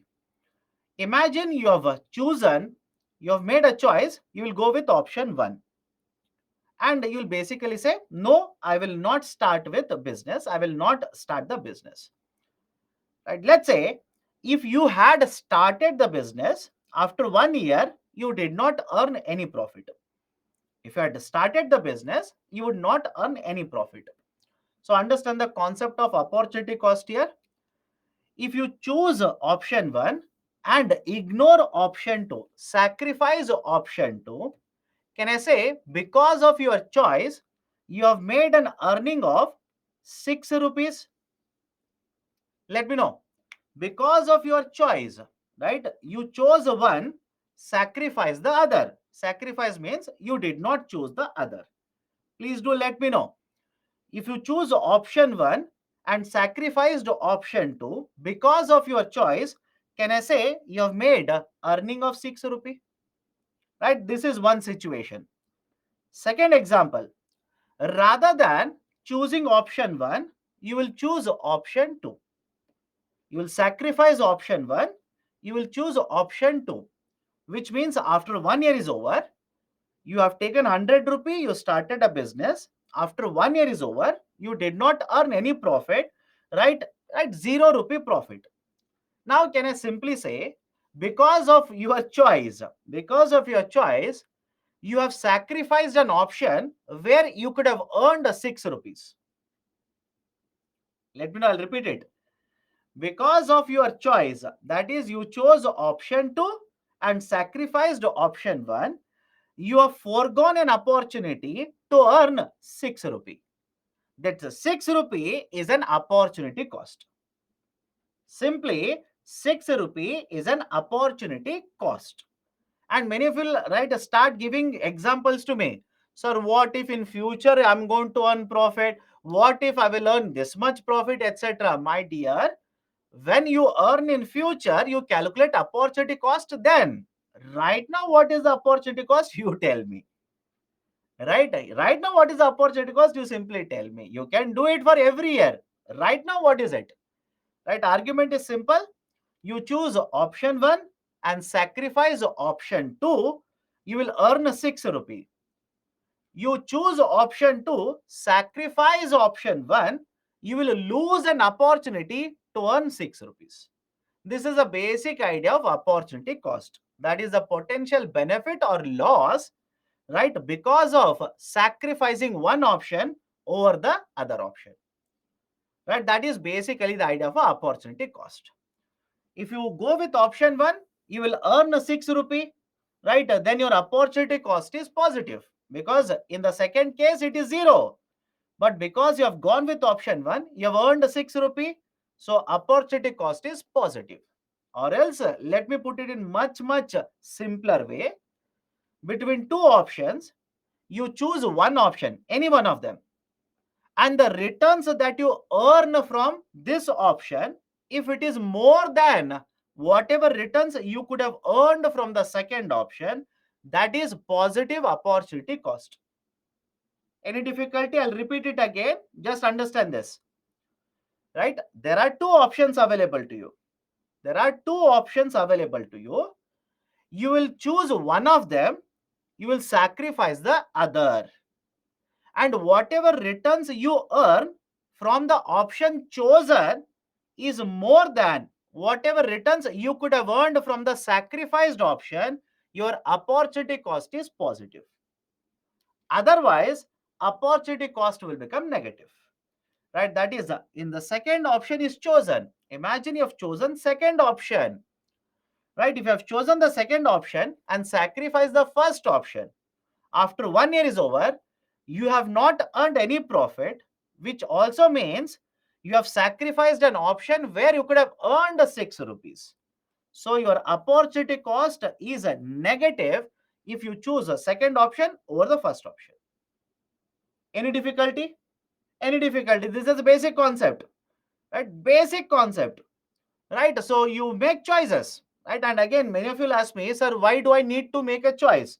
My dear, any example? What do you think I'm doing here? What do you think I'm doing here? This is interesting. Sir, give example. My dear, what I've written is an example on the board. Right? Right? Listen to the lecture carefully. So it's a very simple idea. You have limited resources. Okay, you have limited resources. Right? Because many of you are asking, sir, why should I have to choose? I will not choose. You will be forced to choose because there are limited resources available to you. And because the resources are limited, imagine you're a manufacturer, you want to use a steel to manufacture a bottle or manufacture, let's say, something else. You'll have to make choices there. Can you choose both of them? Right? It's not possible because the resources are limited. So you will have to make a choice. Right? Now, when you make a choice, you will have to basically calculate opportunity cost. Where the opportunity cost is positive, generally people choose that kind of an option. Is the logic okay? Where it is applied in real life, companies actually use it every time. Right? Let me give a very simple example, but again, that is not needed for UPSC. Imagine you own a company. You are the owner of the company. Now, don't you think if you want to hire an employee, think of it. Will you use opportunity concept here? Think of it. You want to hire an employee. Now, there are two options available to you. One, hire a full-time employee. Hire a full-time employee. Second option is hire a contractual worker. Contractual simply means a freelancer. Have you heard of this particular term now? Freelancer, very famous. Freelancers. That is only for that work they will come, finish the work, give it to you and go. Take the money and go. So now don't you think you will make calculations? If I hire a full-time employee, I will have to pay 50,000 rupees per month. Whereas if I hire a freelancer, only for 2 days, I will ask the person to work and I'll pay only 20,000 rupees. So my opportunity cost is I will make a savings of 30,000 rupees if I hire a contractual employee. I hope you understand, right? Generally, in real life, lot of times we will actually do the calculation without realizing we are actually doing the calculation of opportunity cost. Can we go forward now? Anybody has an issue? Right? Wants are unlimited. But because the resources are very scarce, scarce means limited, right? The people will be forced to make choices. You'll have to forego one option, sacrifice one alternative, choose the other alternative. And that is basically the concept of opportunity cost. Any problem here? When you choose a second option, sometimes we gain more than 6 rupees. Of course, yes, that is also a possibility. Right? Some of you say, sir, imagine I will go with option 2. I'll prove it. Doesn't matter. Okay. Imagine I will go with option 2. Rather than option 1, I will go with option 2. What if after 1 year, I've made a profit of 10 rupee? You tell me now. What if after 1 year, I've made a profit of 10 rupee? Now, can I say, because of your choice, you have a positive opportunity cost? Think of it. Because of the choice that you have made, you have earned a positive opportunity cost. That's a basic idea.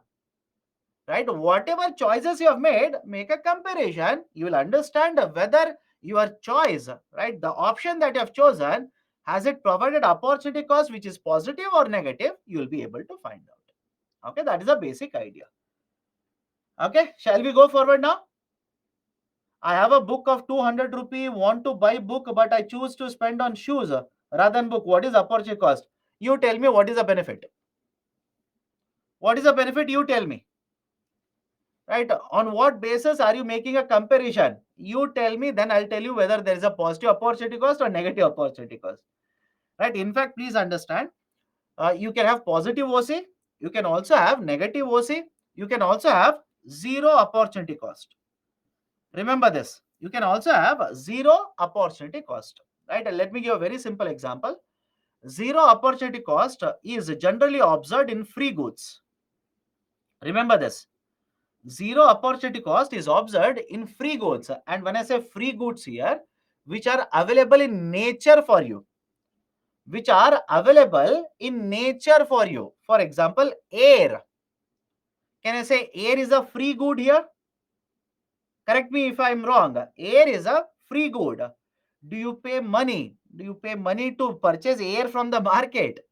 What about sunlight? Anybody is taking money from you for you to get sunlight? Please do let me know.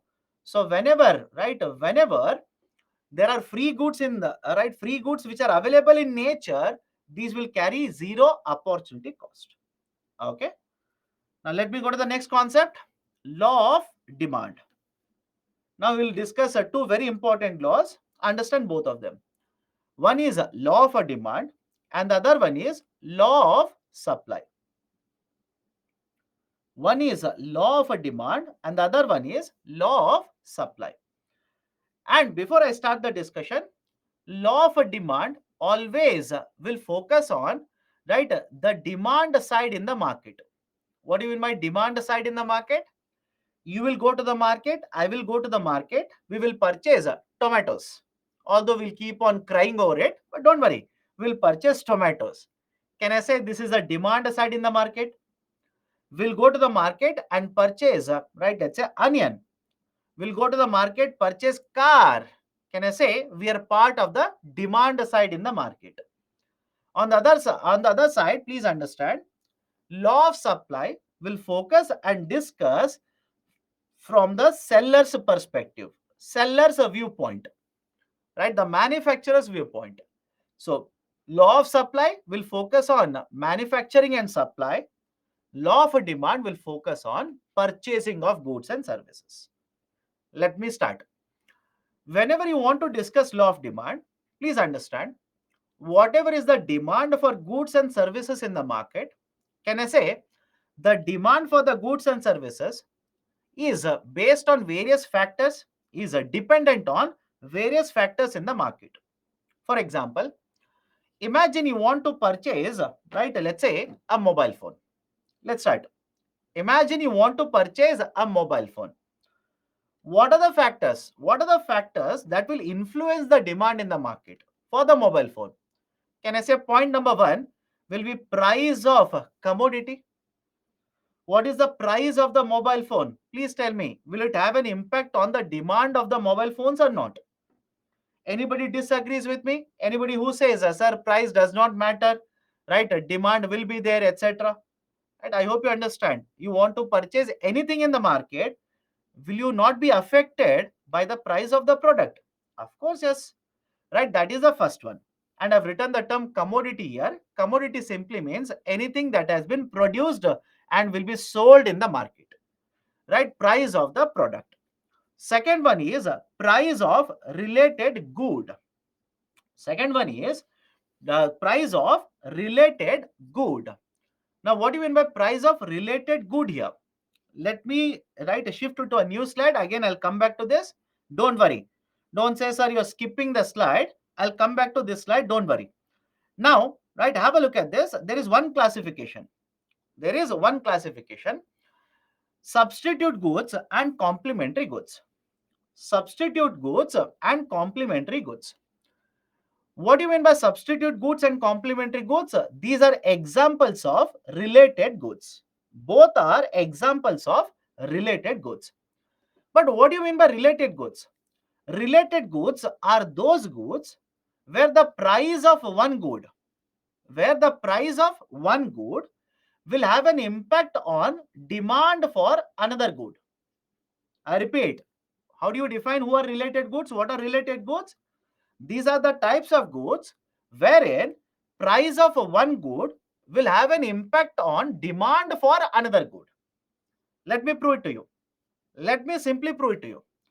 Take the example of ink and printer. Take the example of ink and printer.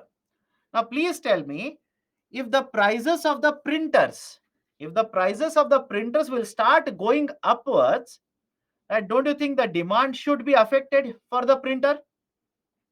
Let me know. Simple question to all of you. Participate, then it becomes easier. If the prices of the printers will start increasing, right, do you think, right, more people will purchase printers? No, right, the purchasing for the printers automatically should go down. And if, right, the people will purchase a lesser number of printers, what do you think will happen to the demand for the ink? What do you think will happen to the demand for the ink? Demand for the ink will automatically go down. Now, please tell me, right, is it not the same as the definition that I've provided earlier? That is, a price of one good will have an impact on demand for another good. These are called as related goods. Let me give you one more example. Tea and coffee. And please remember these examples. Questions have been asked on this. Please remember. Tea and coffee. Now, for majority of us, not all of us, I know there are some people who will not agree because they want only tea, because they want only coffee. I'm not talking about them. Most of the people in India. Now, is it okay for most of us, right? Either tea is okay or coffee is okay. Let me know. For most of the people, including me, by the way, either tea is okay or coffee is okay. Either one of them is okay. Right? None of us will combine both of them and drink. Is there anyone in the class who says, no, sir, I'll take tea, I'll take coffee, and I'll mix, right? Just like coffee, right? Madras coffee, they'll keep on mixing like this, no? Right? So I'll mix both of them and I'll consume. Is there anyone? Please don't do that. Right? So understand the logic behind this. Either you will drink tea, some of you might be doing this, or you will drink coffee. You will never combine both of them. So understand the logic behind it. Let's say price of tea will go up. Understand this. Let's say price of the tea will go up. Right now, imagine both of them were available in the market at 10 rupees. Both of them were available in the market at 10 rupees. Price of the tea goes up to 12 rupees per cup now. Please tell me, as a result of this, don't you think demand for the coffee will start increasing? Think of it. Right? Don't you think because of this, demand for the coffee will start increasing? These are called as substitutes. Right? What do you mean by substitutes? Instead of tea, I will replace tea with coffee. Simple. Substitute. Right? Replace tea with coffee. And what if the coffee prices will increase to 15 rupees? Now I will replace, right, coffee with the tea. These are called as substitutes. And please understand, is it not again related good? Is it not an example of a related good? Price of tea goes up, demand for coffee also goes up, related goods. But please understand the difference between substitute and related goods. Both are not one and the same, right? Understand the difference. In case of substitute goods, we will replace consumption of one good with another good. Whereas in case of complementary goods, these goods are always consumed by combining them. Is the logic okay? The complementary goods are consumed in combination. For example, printer and ink. Don't you think if you purchase a printer, you will require ink? Simple logic, by the way. If you purchase printer, you will require ink. If you purchase car, you will require petrol. If you purchase car, right, you will require diesel. So the complementary goods are consumed in combination. Consumed in combination. Whereas substitute goods are consumed individually. You will not consume in combination. That is wrong. In fact, when I told you, right, tea and coffee is right consumed in combination, I'm pretty sure some of you would have imagined and said, are a very bad combination, right? Don't combine both tea and coffee, right? So tea will be consumed individually or coffee will be consumed individually. These are called as substitute goods. Any problem with this? Can I go forward now? Any problem with this? Any problem? Please do let me know. Otherwise, I'll simply go forward. Okay, now come back to this law of demand. We were discussing law of demand. Come back to this. So first factor which will have influence on the demand for the goods is price of the commodity. Second factor is a price of the related goods. Now it should be clear to you, right? If you're talking about demand for tea, don't you think what is the price of its substitute will affect the demand for tea? If you're talking about a demand for printer, right, or let's say printer ink, don't you think what is the price of the printer will have an impact on the demand for printer's ink? That is a price of the related goods. So price of the related goods will also have an impact on demand for product. Third one, income of the consumer. Very important.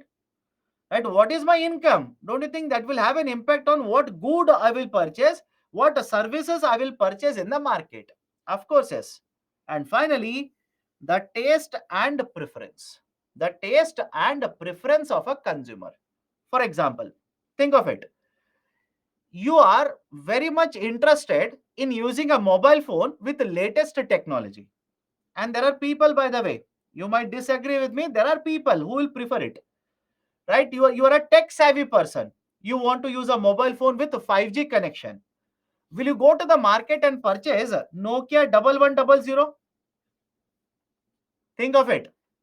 You are a person who is very tech savvy. You want to use a very good latest technology when you want to use a mobile.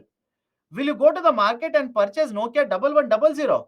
And those who are wondering what is Nokia 1100, very iconic mobile phone in India, you check the photo later in Google. Which means your taste is different, your preference is different. I hope you understand. Your taste is different, your preference is different. So basically, understand this, your taste and preference will also determine what kind of product you will purchase in the market. All of you will agree? So these are the factors. Anybody has a difficulty in any of the factors? Please do let me know. Right? Anybody has difficulty in any of the factors? I'm saying these are the kind of factors which will determine what kind of a good or a service you will purchase in the market. Right? Last option, my dear. What is your taste and preference will determine what product you will purchase. Let me give you one example. Don't write it, but if you're a vegetarian, will you go to a restaurant and order a chicken biryani? Let me know. Right? Very polarizing argument, but don't worry. Right? At least now it should be very clear to you. If you are a vegetarian, will you go to the hotel or a restaurant, or will you go to KFC and order a chicken burger? Of course, no. Which means your taste and preference will determine what kind of product you will purchase. If you are a vegan, extreme case now, if you are a vegan, will you purchase any milk product in the market? And some of you might be searching what is vegan now. Vegan means naturally available products. Naturally available, right? No processing, no milk, nothing. Right? So argument is simple. Your taste and preference will determine what kind of product you will purchase in the market. Okay? Done? In fact, please understand, out of all these factors, let me know if you want, right, me to correct it. Let me know it. Is it okay if I say out of all of these products, the first one is the most important? Let me know. Out of all these factors, the first one is the most important. Most important, by the way, right? Because many of you, right, when you go to the market, you want to purchase, right? When you want to purchase any product, most of the times you'll be worried about price of the commodity itself. Price of the commodity. That is the most important factor.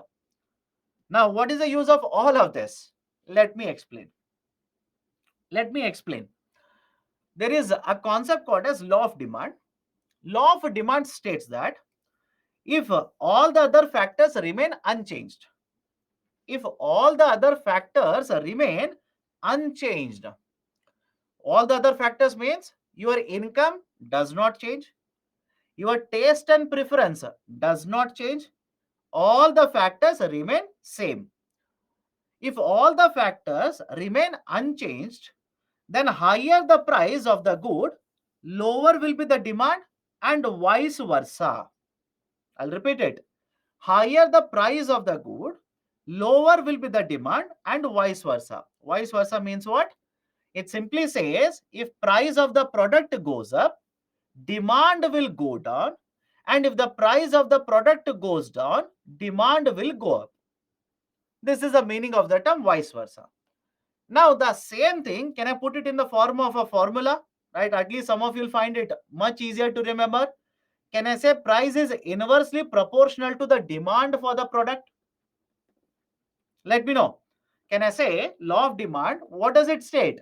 It simply states price of the product is inversely proportional to the demand. That is basically the law of demand. Simple. That is basically the law of demand. Now, some of you are applying the law of demand to everything in the economy. It doesn't work like that. I'll give you certain exemptions. Give me some time. Does law of demand or law of supply work every time? No, there are certain exceptions. I will tell you, just give me some time. Okay? So price is inversely proportional to the demand in the market. And please remember this. Please remember this. Always start with price. Whenever you're talking about law of demand, always start with price. Why? The demand is changing because the price is changing. All of you will agree with my statement here? Anybody disagrees? Feel free. The demand is changing because the price is changing. It's not opposite. Don't say, sir, anyways. Right? Some of you will do this. Right? Some of you will do this. Right? What is that? You'll basically take your CSET argument, put it here. Right? Which is problem. You will look at the equation. Price goes up, demand goes down. Right? Which means price going up, demand goes down. Some of you will write it like this. If the demand goes down, if the demand goes down, then price goes up. Is it correct? Apply common sense. Tell me. Some of you will simply say, sir, anyways, one is arrow mark going up, right? Another arrow mark going down. I will write it like this. But is it correct? Right? Is it going to make sense in the economy? If the demand goes down, and some of you are saying yes for this. Some of you are saying yes, this statement is correct. No, my dear, statement is wrong. If the demand goes down, will the price for the commodity go up? Imagine you're a seller. Imagine you're selling commodities in the market. People are not coming to purchase your product. You are selling at 100 rupee. You will increase it to 150 rupees. Tell me now. Will you increase it to 150? Does it make sense to you? No, you should decrease it to, let's say, 70 rupees. Decrease it to 70 rupees. So again, please understand the logic here, right? That's the reason there are technical terms used in economics. Some of you will come across this and suddenly get confused. Suddenly you will start shivering looking at those terms. Don't worry. Look at this. Can I say now? After this, can I say now? Price is an independent factor. Demand is a dependent factor. Think of this and tell me now. Can I say price is an independent factor? Demand is a dependent factor. That is, a demand is changing because price is changing. Right? So price independent, demand dependent. That's the reason I'm saying don't make these kind of mistakes. These are very silly mistakes. Right? Because you simply learned it, you simply by hearted it, you will write it like this in the exam. Right? So argument is simple. Price is going to change, and a result of this, right, demand is going to change. Again, some of you will keep on arguing with me whatever I say. Price is also dependable. My dear, I'm comparing between price and demand. Tell me now. I'm talking about price and demand. Don't insert anything else here. Simply compare between price and demand. I'm saying demand is changing because price is changing. That is the reason I said price is an independent factor, demand is a dependent factor. Right? Do not complicate economics. Keep it always simple. Okay, so this is law of demand.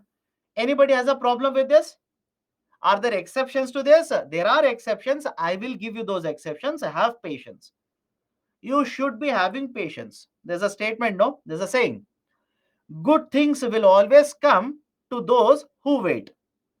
And again, although this is economics, don't worry. I will give you exceptions. Please wait, sir, for some time. How do I represent law of demand? Right? How do I represent law of demand? This is the representation, graphical representation of law of demand. Now, before I explain the graphical representation, do not by heart this table. Absolutely useless. Do not by heart this. Sir, then why have you written it? How do I represent the law of demand? I should show to you that. That is the reason I've written the table here. That's it. Right? There are certain economic students. This is called as a demand schedule. For GS paper, not at all needed. Let's start. Right? In case of a graphical representation, along x-axis, we represent quantity. Right? How many units? I will represent along x-axis.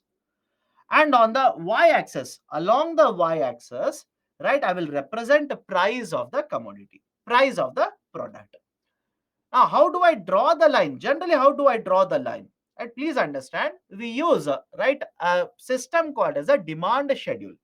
And again, I'm telling you, right, how do we draw it? Do not by heart it. UPSC will not ask you.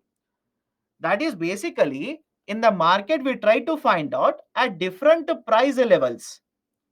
At different price levels, how much will be the quantity demanded for a product? How much quantity should be demanded for a product? We get the data, use the data, and right basically draw a demand curve. All of you know how do we draw a curve? Let me know. Right, in high school, right, have you learned this or not? Right, basically they will tell you, right, take x coordinate, take y coordinate, point 1, point 2, point 3, connect the dot, and congrats, you have a demand curve. Right, for UPSC, please don't practice that. They are not going to ask you that. So this is the demand curve representation. Now question is why does it happen like this in the law of demand? Why is that? As the prices go up, demand will go down, and as the prices will go down, demand will go up. Why does it happen? Let me explain. First one is the people's purchasing power will start changing. Purchasing power will start changing whenever the prices will change. Sir, what do you mean by that? Imagine you have 100 rupees. Imagine you have 100 rupees. Price of a product right now is 20 rupees. Now, simple CSAT calculation. Can I say you will be able to purchase 5 units of the product? Any problem? Right? At 20 rupees per unit, you have 100 rupees. You'll be able to purchase 5 units of the product. Right? Now, what if the price of the product goes up to 25 rupees? What if, right, the price of the product goes up to 25 rupees? At 100 rupees, now will you be able to purchase 5 units of the product? No, your purchasing power will change to 4 units. Now, is the logic okay? As the prices are going up, demand for the product will go down. Is the logic okay? Is the logic okay? Right? This is one. Purchasing power will keep on changing whenever the prices will change. And there's a student who is asking, are you talking about purchasing power parity? No, I'm not talking about that. We'll discuss that when I take up international trade. Second reason, people will start substituting the product. People will start substituting the product. Right? For example, I told you, if the price of tea goes up, what will you do? Simple. What will you do? You will replace a tea with another product, coffee. Simple. You will replace this product with another product, that is a substitute, coffee. Now, please tell me, as a result of the substitution, what will happen to the demand for tea? The demand for tea automatically will start going down. Automatically will start going down. Right? All of you are okay with these arguments? Right? This is the reason. Right? This is the reason why. Right? Generally, you will see that whenever the prices will change, the demand will also keep on changing. But let me give you, right, because many of you are asking, let me give you certain exception here. Please tell me, if the price of the salt goes down, will you eat more salt? Think of it and answer. Think of it. Very simple. If the price of the salt goes down, will you start eating more salt? Have you seen this? Anywhere have you seen this? Where, right, let's say, right, your spouse is cooking or you are cooking or your parents are cooking, right, they'll say, Tata salt price has come down by 10%. So what we will do now is, because the price has come down by 10%, we will eat 10% more salt. Does it happen like that? No. Right? Now, can I simply say, right, the idea of a law of demand is not applicable to a product such as salt? Let me know. Right? Idea of law of demand is not going to be applicable for salt here, because whatever is the price, people will continue to consume a product such as salt. Can I say the same example is also applicable? The same idea is also applicable to products such as petrol. What about petrol? What about petrol? Right? Have you not seen overall? Again, talk about overall economy. Don't say only, sir, I did this, sir, I did that. Overall economy. Please tell me, if the price of the petrol goes up from 70% to 80, I'm sorry, 70 rupees to 80 rupees, will you reduce the consumption of petrol by 10%? Will you reduce the consumption of petrol by 20%? No. Why? Please understand. There is a term called as essential products. There's a term called as essential product. Don't you think medicines, right? Don't you think salt, petrol, all these are essential for all of us to conduct day-to-day activities, right? All of these are necessary for us, essential for us. So we'll keep on consuming it, right? That is the concept here. That is the argument. So again, I'll repeat it. Don't complicate it, right? Furthermore, right, I've given many more exceptions. Have patience. I will tell you all of them. So law of demand is, can it be applied universally all the time? Not necessary. Not necessary. You cannot apply law of demand universally. But for most of the situations, yes, this is perfectly applicable. Now, before I go forward, there are certain students who are saying, sir, right, and in fact, I'm happy with that kind of a question, although it is not going to be asked in UPSC. Sir, you said price is an independent factor, right? And the demand is a dependent factor.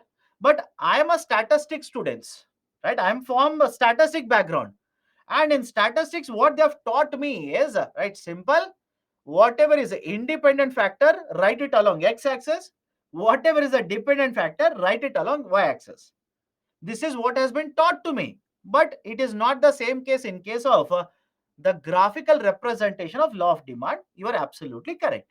It is not so. Why?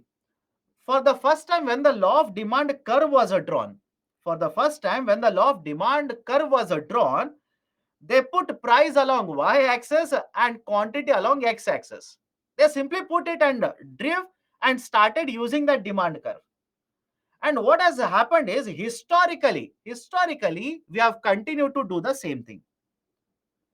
Right? We have not changed it. And you're right. And others who are wondering, what is this fellow talking about? Right? What is this along x-axis independent factor, along y-axis dependent factor? Don't worry. It is not relevant to UPSC. Right? So as a traditional concept, it was drawn like this. We have continued to use the same concept. We have not changed it. We have continued to use the same thing. Okay? Can we go forward? Can we go forward with this? Right? This is the argument of law of demand. Any issue so far? When petrol prices higher, people generally avoid using their vehicles. Right? Please understand. Again, I'll repeat it. You are talking about part of the economy. You talk about overall aggregate demand. I repeat, you talk about overall aggregate demand. Okay, overall aggregate demand. Right? So argument is simple. Generally, the demand for petrol does not change by much. Demand for the salt does not change by much. It generally remains on the same line. Okay. In exam, how should we draw? Please draw like this only. Although I don't expect UPSC to ask you in mains about law of demand curve, if they ask you, please draw like this only. Please draw like this only. Okay. Again, don't worry about right x, y, y, x. Please don't worry. Unnecessary. Trust me, we can talk hours and hours together on only demand curve. We can talk hours together. People do PhD thesis on demand. Is it needed for UPSC? Don't waste your time. Limit it, go forward. Okay. Next, law of supply. Okay, there was one more term. Some of you are asking, sir, there is a term ceteris paribus. What is the meaning of it? Ceteris paribus is a Latin term. What is the meaning of the Latin term ceteris paribus? Ceteris paribus simply means other factors will remain unchanged. Have I written the same thing here also? Please do let me know. Ceteris paribus is a Latin term. And what they do, what does it indicate? What does it mean? It simply says, right, if nothing else changes, if everything else remain unchanged, that is what I've written here. Right? I'm using the term ceteris paribus because, right, I know some of you will read NCERT after the class. The term ceteris paribus is mentioned in NCERT book. Okay, done. So let me go forward now. Let me go forward. Law of supply. What is this law of supply? Law of supply simply states that as the prices of the good, right, again, you can talk about good or a service, don't worry. As the prices of the good goes up, the supply of the commodity will also go up. Right, and vice versa.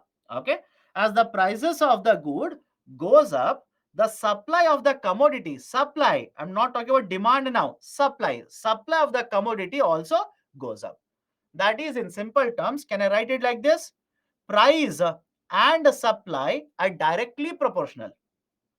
Price and supply are directly proportional. That is, if the prices will go up, supply will go up, and if the prices will go down, supply will go down. This is a law of supply.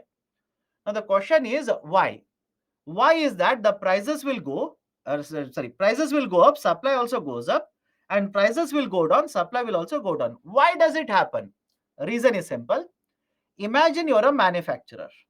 Okay, let me bring your friend back into the picture now. Imagine you're manufacturing this bottle.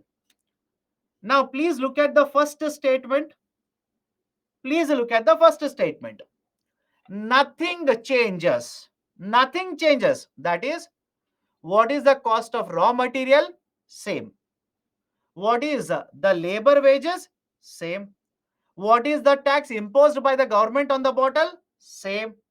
Nothing changes. But if the price of the product, let's say, goes up from 100 to 120 rupees, can I say the amount of profit that you're earning now will automatically go up?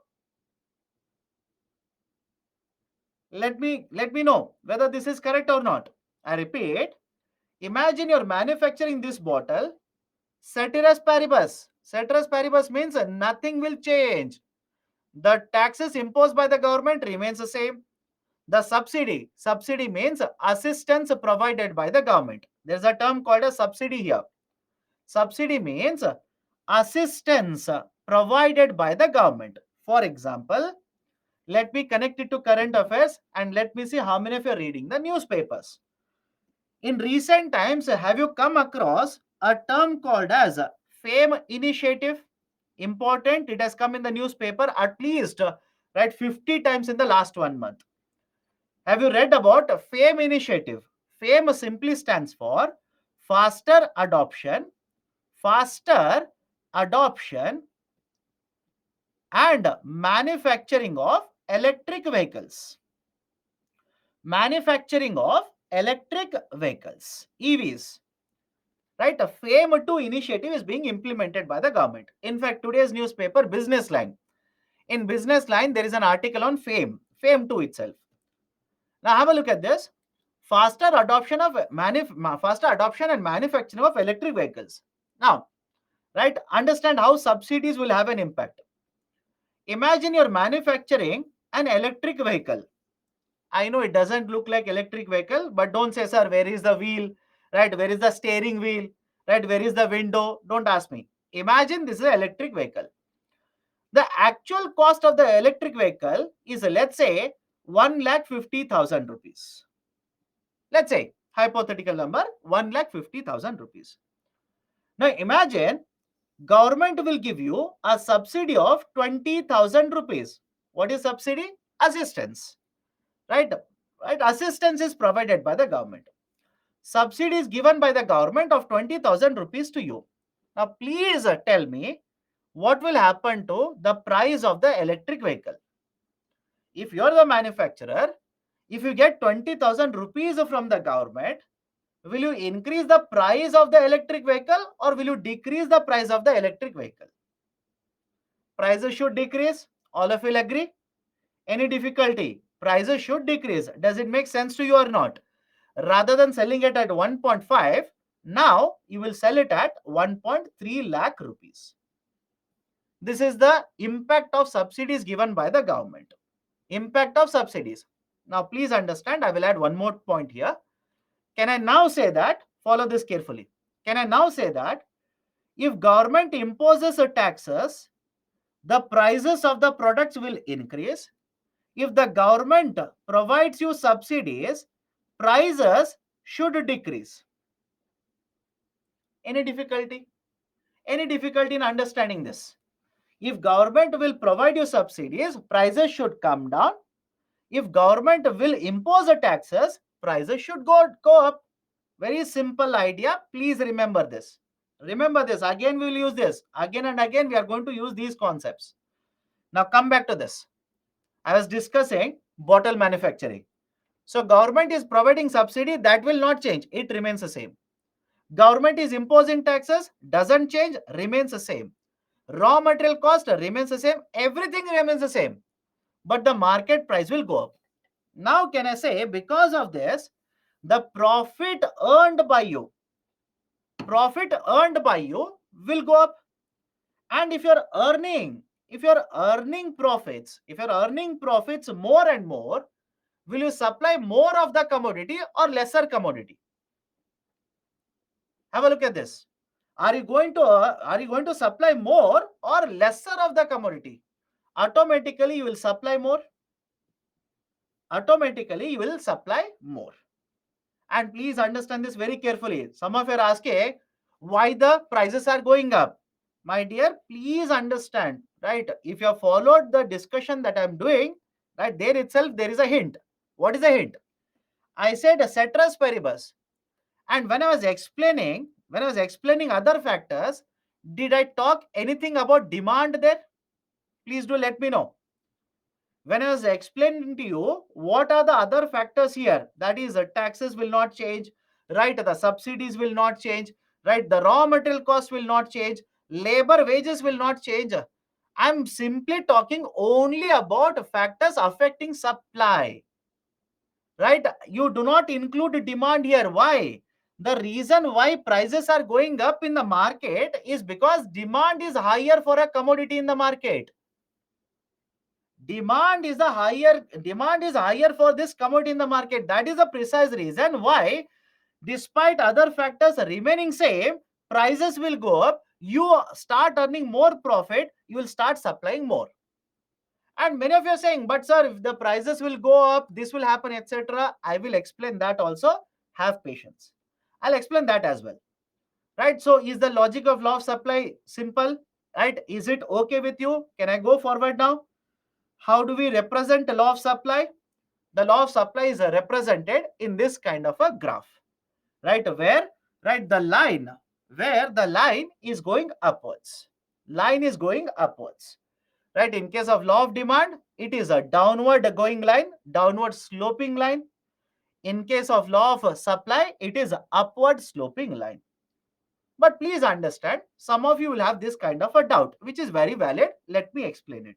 That is, sir, I'll come back to this, don't worry. Sir, you're saying in case of law of demand, right, if the prices go up, demand should go down. But on the other side, when you're talking about law of supply, you say when the prices will go up, supply will go up. But it is basically opposing each other. That is, don't you think when the prices will go up, right, the demand in the market will go down? And if the demand in the market will go down, why will the people supply more? That is exactly what I'll explain now. That is exactly what I'll explain. Focus on this. There is this idea of a market equilibrium. Idea of market equilibrium. Now, what is this market equilibrium? So far, right, let me know whether I'm telling this correct or not. So far, we have discussed law of demand separately and we have discussed law of supply separately. We have not mixed both of them.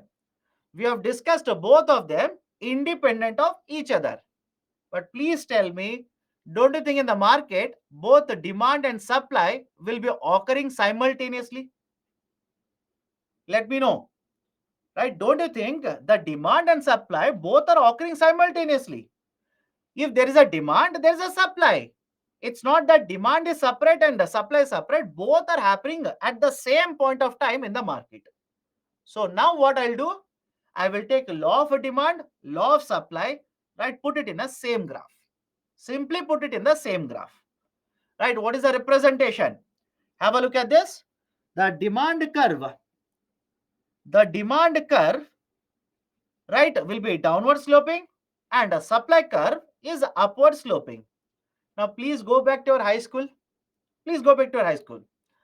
There were classes for coordinate geometry for you. And in the geometric classes, do you remember one statement given by the teacher? The statement is simple. If there are two lines which are not parallel to each other, I repeat, if there are two lines which are not parallel to each other, they will have to cut each other or intersect at one point. Go back, right? Go back to your high school.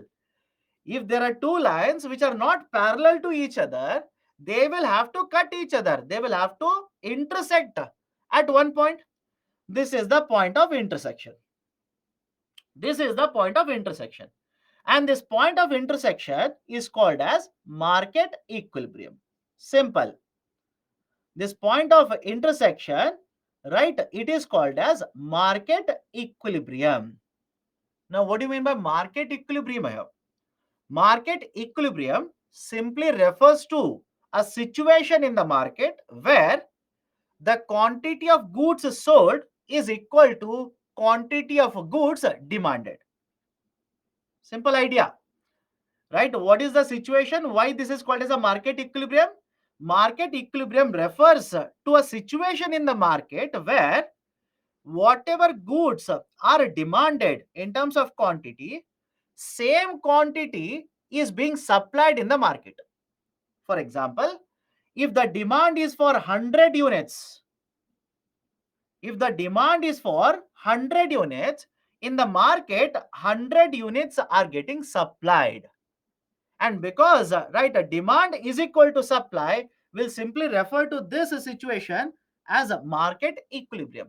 And please understand, the price, the price at which we attain market equilibrium, it is the price which is acceptable, the price which is acceptable to both buyer and seller. The buyer is happy to give this price to purchase that quantity, and the seller is also okay with getting this price for selling this much amount of a quantity. This is called as a market equilibrium. This is called as market equilibrium, right? And this price is called as clearing price. This price is referred to as a clearing price. The price at which we attain market equilibrium, it is called as a, right, clearing price. Clearing price means what? If you are selling 100 units, all the 100 units will be purchased. Clearing price. But what happens in the market? What happens in the market is there are various factors that are very much dynamic in nature. Factors which are very much dynamic in nature. That is, when we discussed law of demand and supply, and please go back and remember this. When we discussed law of demand and supply, we simply assumed, right? We simply assumed all the factors are remaining unchanged. In law of demand, nothing will change. In law of supply, nothing will change. Only prices will change. But don't you think in reality there are so many factors that will keep on changing in the market? As a result of this, what generally happens is, please understand, there can be two positions. Apart from market equilibrium, there can be two more positions in the market. One is called as a surplus situation in the market, and second one is called as a shortage situation in the market. That is, what is the idea of a surplus? What is the idea of a shortage? Surplus situation in the market will arrive when the demand will go up. Understand now. Many of you are asking, sir, right? Demand is going up, right? Prices are going down, right? Doesn't make any sense. It should make sense now. Imagine the demand goes up, and when the demand goes up, prices will also go up. All of you will agree? When the demand goes up, prices will go up, right? And when people will start realizing that the prices are increasing now, prices are simply increasing now, what will happen to the demand? What will happen to the demand? When people will realize, okay, prices have increased, right? Automatically, the demand will start going down. But on the other hand, when the prices have gone up, when the prices have gone up, if you are a supplier, in order to earn more profit, you will supply more. So, as a result of this, what will happen? Understand this carefully. Understand this carefully. Imagine this is the quantity. This was the original quantity at equilibrium point. Whatever the number, don't worry. Right? Whatever could be the number. This was the demand. Now, when the prices will go up, what should happen to the demand? Demand automatically will start going down. Right? I'll write it as Q1. Right? Earlier, this was a clearing price. Now, the prices, imagine, have gone up to P1. Now, as the prices have gone up, what should happen to the demand? Demand should go down, Q1. And as the prices have gone up, what should happen to supply? Supply should increase to Q2. Now, please have a look at it. At price P1, which is higher than clearing price. Price P1, which is higher than clearing price, right? The demand in the market, can I say, it is lower than what is being supplied in the market? Think of it. Please look at the picture and tell me. When the price will go up from P to P1, what will happen to the demand? Demand will go down to Q1. Supply will go up to Q2. Right? This is called as a surplus situation. That is, in simple terms, demand is lesser, supply is more than demand. Now, please tell me, if supply is very high compared to demand, supply is very high compared to demand, what should happen to market prices? Right? Look at it and please do let me know. If supply is higher compared to the demand, what should happen to market prices? Market prices will start falling down. Any problem here? Market prices should start falling down. This is actually what happens in reality. In market, this is exactly what happens. On the other side, right, let's say prices will go down. On the other side, let's say prices will go down. From P, let's say prices will fall to P2. Now, when the prices will go down, please tell me what should happen to the demand for the commodity. Demand for the commodity will start increasing. But on the other side, what will happen to supply? Supply will start coming down. So now have a look at it. At price P2, supply is this much, that is Q1. At price P2, supply is this much, that is Q1. But the demand is this much, that is Q2. Can I say, right, at price P2, I repeat, at price P2, demand is greater than supply. I'll repeat the statement. Look at the graph and tell me. At price P2, can I say, right, the demand in the market is greater than supply of commodities in the market. Anybody has a difficulty here? Please look at the graph. Please look at the graph. Right? It's at price. Arey Baba. Why it is hard? What is hard to understand in this? Price goes up, supply will increase because that is what law of demand says. What is hard in this? I have not even entered into microeconomics of this. Price will increase, you will supply more. Does it make sense to you? But on the other side, when the price goes up, demand should go down. So you will increase the supply, demand is going down. Can I say you have supplied more compared to what is demand? So automatically, whatever is the supply, it is much higher. Prices will fall down. Right? And again, you don't have to become an expert here. It's a basic common sense argument.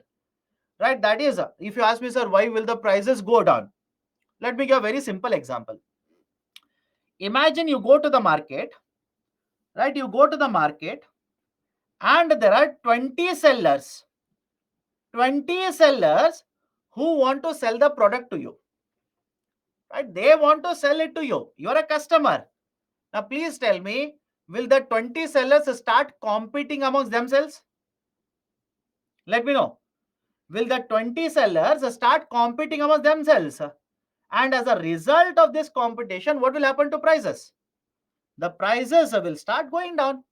Because if seller A says they will sell it to you at 10 rupee, seller B will say they will sell it to you at 9 rupee, C will say they will sell it to you at 8 rupee 50 paisa. Prices will go down. That is exactly the surplus situation. And on the other side, lot of buyers are there. Tomato now. Lot of buyers are there. Supply is limited. If you are the seller, you tell me now. Right? Put yourself in the place of seller. Right? There is a limited amount of supply compared to demand. Demand is very high. You have lesser supply to sell. Will you not increase the prices? Think rationally. Will you not increase the prices? That is exactly what will happen in a shortage situation. That is exactly what will happen in a shortage situation. Prices will start increasing. I hope you understand, right? This is the argument. Right? This is the argument. Right? Initially, we discussed both the law of demand and supply separately. But in reality, what will happen? Both the supply and the demand will keep on happening simultaneously in the market.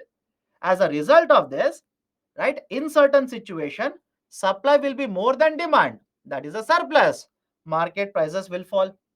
In certain situation, supply will be lesser compared to demand.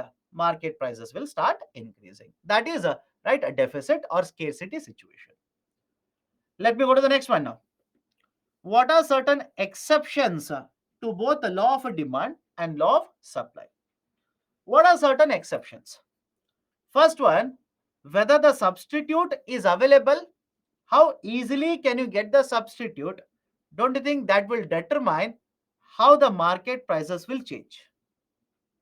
Think of it and let me know. Right? If the price of if the price of a tea goes up, if there is no substitute for tea, I hope you understand. If there is no substitute for tea, do you think the demand will change, right, suddenly for tea? Think of it. No substitute is available, right? So no, demand will not change suddenly. people will take time, right? I hope you understand this, because now again, it's a basic idea, right? Why people suddenly keep on jumping like this? Imagine you go to a restaurant, you go to a hotel. Now, can I simply say availability of substitutes is very, very easy there? Tell me. You go to a restaurant, you go to a hotel, right? That is a tea and coffee. Availability of substitute is very, very easy for you. That is, you will go there, you will ask how much is tea? 10 rupee. How much is coffee? 12 rupee. Your mind, right, will do the CSAT calculation. 10 rupee here, 12 rupee here. Right? Why to spend extra 2 rupees? Opportunity cost. You will choose a tea. Straightforward. Because the substitutes are easily available. What if it is not easily available? Then the demand doesn't change, right, very quickly. It will change very slowly in the market. Second one, whether the good is essential or non-essential. Is the second point clear with you? I'm not explaining because I've already covered, right, petroleum. I've covered salt. Whether the good is essential or non-essential, don't you think that will also determine to what extent the demand will change in the market? What is the impact on the budget? Now, many of you will keep on, right, asking me budget mean what? Budget means what? Basically, overall expenditure of a house. Overall expenditure of houses. For example, for example, please tell me, is the tomato prices affecting overall expenditure of the houses? Let me know. Is the tomato prices, right, is it affecting overall expenditure of the houses? Of course, yes. Right? Some of you are saying no, my dear, it is affecting. It is affecting. Some of you is no way. How? Prices of tomato have increased. Prices of tomato has increased. Prices of jeera, tell me what has happened to price of jeera? Prices of jeera, has it increased? Yes. In the coming days, prices of turmeric is going to increase. Trust me, price of turmeric is going to increase. If you want to save money, purchase turmeric today itself and hold it. Keep it with yourself. Right? And can I tell you one more very, very nice factor or very nice event that has happened? What about prices of rice? Tell me. What about prices of rice? What has happened to the price of rice? Price of rice has increased already. And there was a very interesting news yesterday. Very interesting news. Some of you are saying price of rice has decreased. No, my dear. It is expected to increase now. That is the reason. Read newspapers, you will understand. That's the reason why government of India has put a ban on export of some of the rice varieties to international market. And check this news later. I'll tell you very interesting news. Check this news later. Some of the NRIs, right, who are living in the rest of the world, such as USA. There was a newspaper article, news, not in the newspaper, where there was a news yesterday. Many of these in USA have ran to superstores. They have ran to the stores and they have started purchasing huge quantity of rice now only. Check it now. If you don't trust me, check it. Right? Many of these people, right, NRIs who are staying in other countries, they have started running to the stores there and they have started purchasing more and more rice now itself. Why? Reason is government of India is concerned about supply of rice in the domestic market in the coming days. So they have stopped exporting of rice. They have stopped exporting of these kinds of rice. Right? Why? There's a concern production would be affected. Market prices will go through the roof. So government says don't export. So if you do not export, which means this rice will not reach USA now. What about the Indians who are living in USA? I hope you understand. Right? That is the reason. That's the reason they have started purchasing the rice in huge quantities now itself. Right? So any problem with what I'm discussing? Now please tell me, if the price of the rice will increase, price of the turmeric will increase, the price of jeera will increase, price of tomato will increase, will it have an impact on the overall expenditure of the house or not? Now understand the logic why I'm writing all of this. People will change the demand. People will change the demand when they understand the fact that the price changes are affecting my overall expenditure. I hope you understand. Immediately people will not change, right? People will change the demand when they realize that all of this, right, will have an impact on my overall expenditure. That is basically the term budget here. Okay. Goods which have shorter shelf life. Goods which have shorter shelf life. Coming to supply side now. Right. Goods which have shorter shelf life. For example, imagine here is a farmer. Imagine here is a farmer. Okay, right now the tomato price are very, very high, but let me take exactly opposite situation. Exactly opposite situation. When the tomato prices are 5 rupees per kg, right? Such a nice situation, no, compared to today. When the tomato prices were 5 rupees per kg, and many of you ask me, sir, has it happened? My dear, yes. Yes, please ask your parents. Many of you would not even have any clue regarding what is happening in the market regarding agriculture sector. Ask your parents. Right, many of the months early, before many months, right, long time ago in India, tomato prices, right, was around 5 rupees per kg in the market, 7 rupees per kg, 10 rupees per kg, 2 rupees per kg sometimes. Right, there has been a situation. Now look at the exact opposite side, 250 rupees per kg, 200, 160, right? So imagine to what extent prices will fluctuate in India. To what extent prices fluctuate in India, understand that. So understand the logic here. Imagine the tomato prices will fall down to 5 rupees per kg. Now please tell me, will the farmer produce tomato, reduce the supply in the market? Think of it. Does it make sense to you? If you say yes, sir, yes, it will make sense. I will add one more point here. Tomato is a perishable item. Tomato is a perishable good. Perishable means within very small number of days, within few days, right, the quality will be lost. Right? It will become spoiled.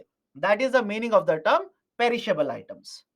Right? So in case of a perishable item, agriculture commodities, right, many of these vegetables are perishable items. Right? So if a farmer is there, farmer has cultivated tomato, can he simply argue that last month it was 150, now it is 5 rupee, so I will not supply, I will withhold my supply? If you withhold your supply, what will happen to the tomatoes? You will keep tomatoes in a room, right? After 5 days or after 10 days, a tomato will become puree there itself. Right? So can you apply the law of supply to the goods which are perishable in nature? Can you apply the law of supply to the goods which have shorter shelf life? No, you cannot apply. Okay.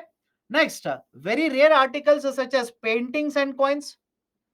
Very rare articles such as paintings and coins. Please tell me, right? Don't you think the concept of paintings, coins, are very, very rare articles, right? They do not follow law of demand and law of supply. Yes or no? Right? Very, very rare paintings. Do you think it will follow law of demand? If the price of the painting goes up, demand for the painting will go down. Right? Is it correct? Right? Let's say Mona Lisa. Mona Lisa painting is put for auctioning. Price of the painting goes up. Now nobody wants to purchase Mona Lisa. No, people will run behind Mona Lisa painting. I hope you understand this. Right? Very, very rare articles. And future expectations. Future expectations. Let me give you a very simple example. Now I told you in the coming days, turmeric prices are going to go up. And many of you ask me, sir, how? How do you say turmeric prices are going up? Reason is very simple. Because of unseasonal rainfall, right? Uneven rainfall, excess rainfall, etc. The land which was under the cultivation of turmeric has gone down. Simple argument. Right? The land which was under the cultivation of turmeric has gone down. And because the land under the cultivation of turmeric has gone down, what will happen to the supply in the coming days? What will happen to the supply in the coming days? Supply will also go down. Right? Demand for turmeric does not change by much. I hope you understand. Demand for turmeric does not change by much. But what is happening to the supply? Supply will go down. I hope you understand. Right? In your house, if the price of the turmeric goes down, you will not consume more turmeric. Right? Whatever is required, haldi, whatever amount is required, you will apply the same. You will use the same amount. But argument is, what if the demand remains almost the same, but supply will go down? What will happen to market prices? Market prices will start increasing. Now, can I simply say, with this information, with this kind of information, where you now learned, okay, in the coming days, because of right lower production, price of rice might go up. In the coming days, right, because of lower production, turmeric prices might go up. In the coming days, that is in the future. Now tell me, because of your right future expectations, because of your right estimates of what will happen in the future, don't you think that will affect demand for goods and services today? Tell me now. Right, because of your estimates, because you are assuming something will happen in the future, right? Either the demand, I'm sorry, whether either the prices will go up or prices goes down, doesn't matter. You're basically estimating as to what will happen in the future. Because of that, will it not have an impact on demand for the commodities now? Of course, yes. So prices, whatever it is, because of your future expectation, now the demand will be affected. That is the argument here. Right, done. So these are certain exceptions to the concept of law of demand, law of supply. Right, any issue, please do let me know. All these are exceptions to what? Some of them are exceptions to law of demand, some of them exceptions to law of supply. Is it important to watch economic? Right, okay, I would recommend, please read newspapers, keep on updating current affairs, and trust me, we'll do one exercise. Right, not physical exercise, mental exercise. We'll do one exercise every week on Friday. Friday is the last class on weekdays, right? Friday is the last class. So every week on Friday, I will give you certain newspaper articles related to topics that we have covered in that week. Right? Will you be willing to read those articles? Let me know. Will you be willing to read those articles? Because please understand, you are writing exams. I am not writing exams. Right? Don't say you read. I will read because I'm the faculty, I'll read it. But am I writing the exam? You are writing the exam. So, right, start, right? You will have to put in efforts. I will make it easier, right? From different newspapers. I will give you the newspaper articles, read it, and tell me whether these are related, important for current affairs or not. Okay. But before that, any other questions? Any other questions? How the third one is exception? What I'm saying is, I'll give a simple example. Price of tomato goes up. Again, don't look at the current number. Price of the tomato goes up from 50 rupees to 60 rupees. Please tell me, will you immediately reduce the consumption of tomato? Think of it. Right? Will you immediately? That is important. Right? People will feel the burn and they will start reducing. I know. But will you immediately start reducing the consumption? No. You will wait to see what is the impact of this price rise on overall expenditure. Overall expenditure. And what if the house realizes at 60 rupees, no, we will not be able to purchase this quantity, will not be able to manage other expenses. So automatically you will start reducing the demand. That is the argument of impact on the budget. Okay. Sir, why in some of the books a demand curve is shown a curve and not a straight line? Please understand. Whenever you talk about demand curve or for that matter supply curve, right? Can the curve, right, be always straight like this? Is the curve always a straight line? Not necessary. I hope you understand. Right? Is the demand curve or supply curve, is it always a straight line? Absolutely not necessary. Can it be a curve like this? Of course, yes. From one product to another product, it will keep on changing. Right? It will keep on changing. Right? So either draw a curve like this to represent a law of demand or draw a straight line. Doesn't matter. Right? Both are one and the same. Okay. If you do not have any doubts, please, if you want to carry forward, go forward. Some of you are saying, I need to go for office. Can I leave? Please leave. So the price of the product is same, but the quantity of the product reduces. Then what will you say for this? Right? Please understand. Tomorrow I'll discuss.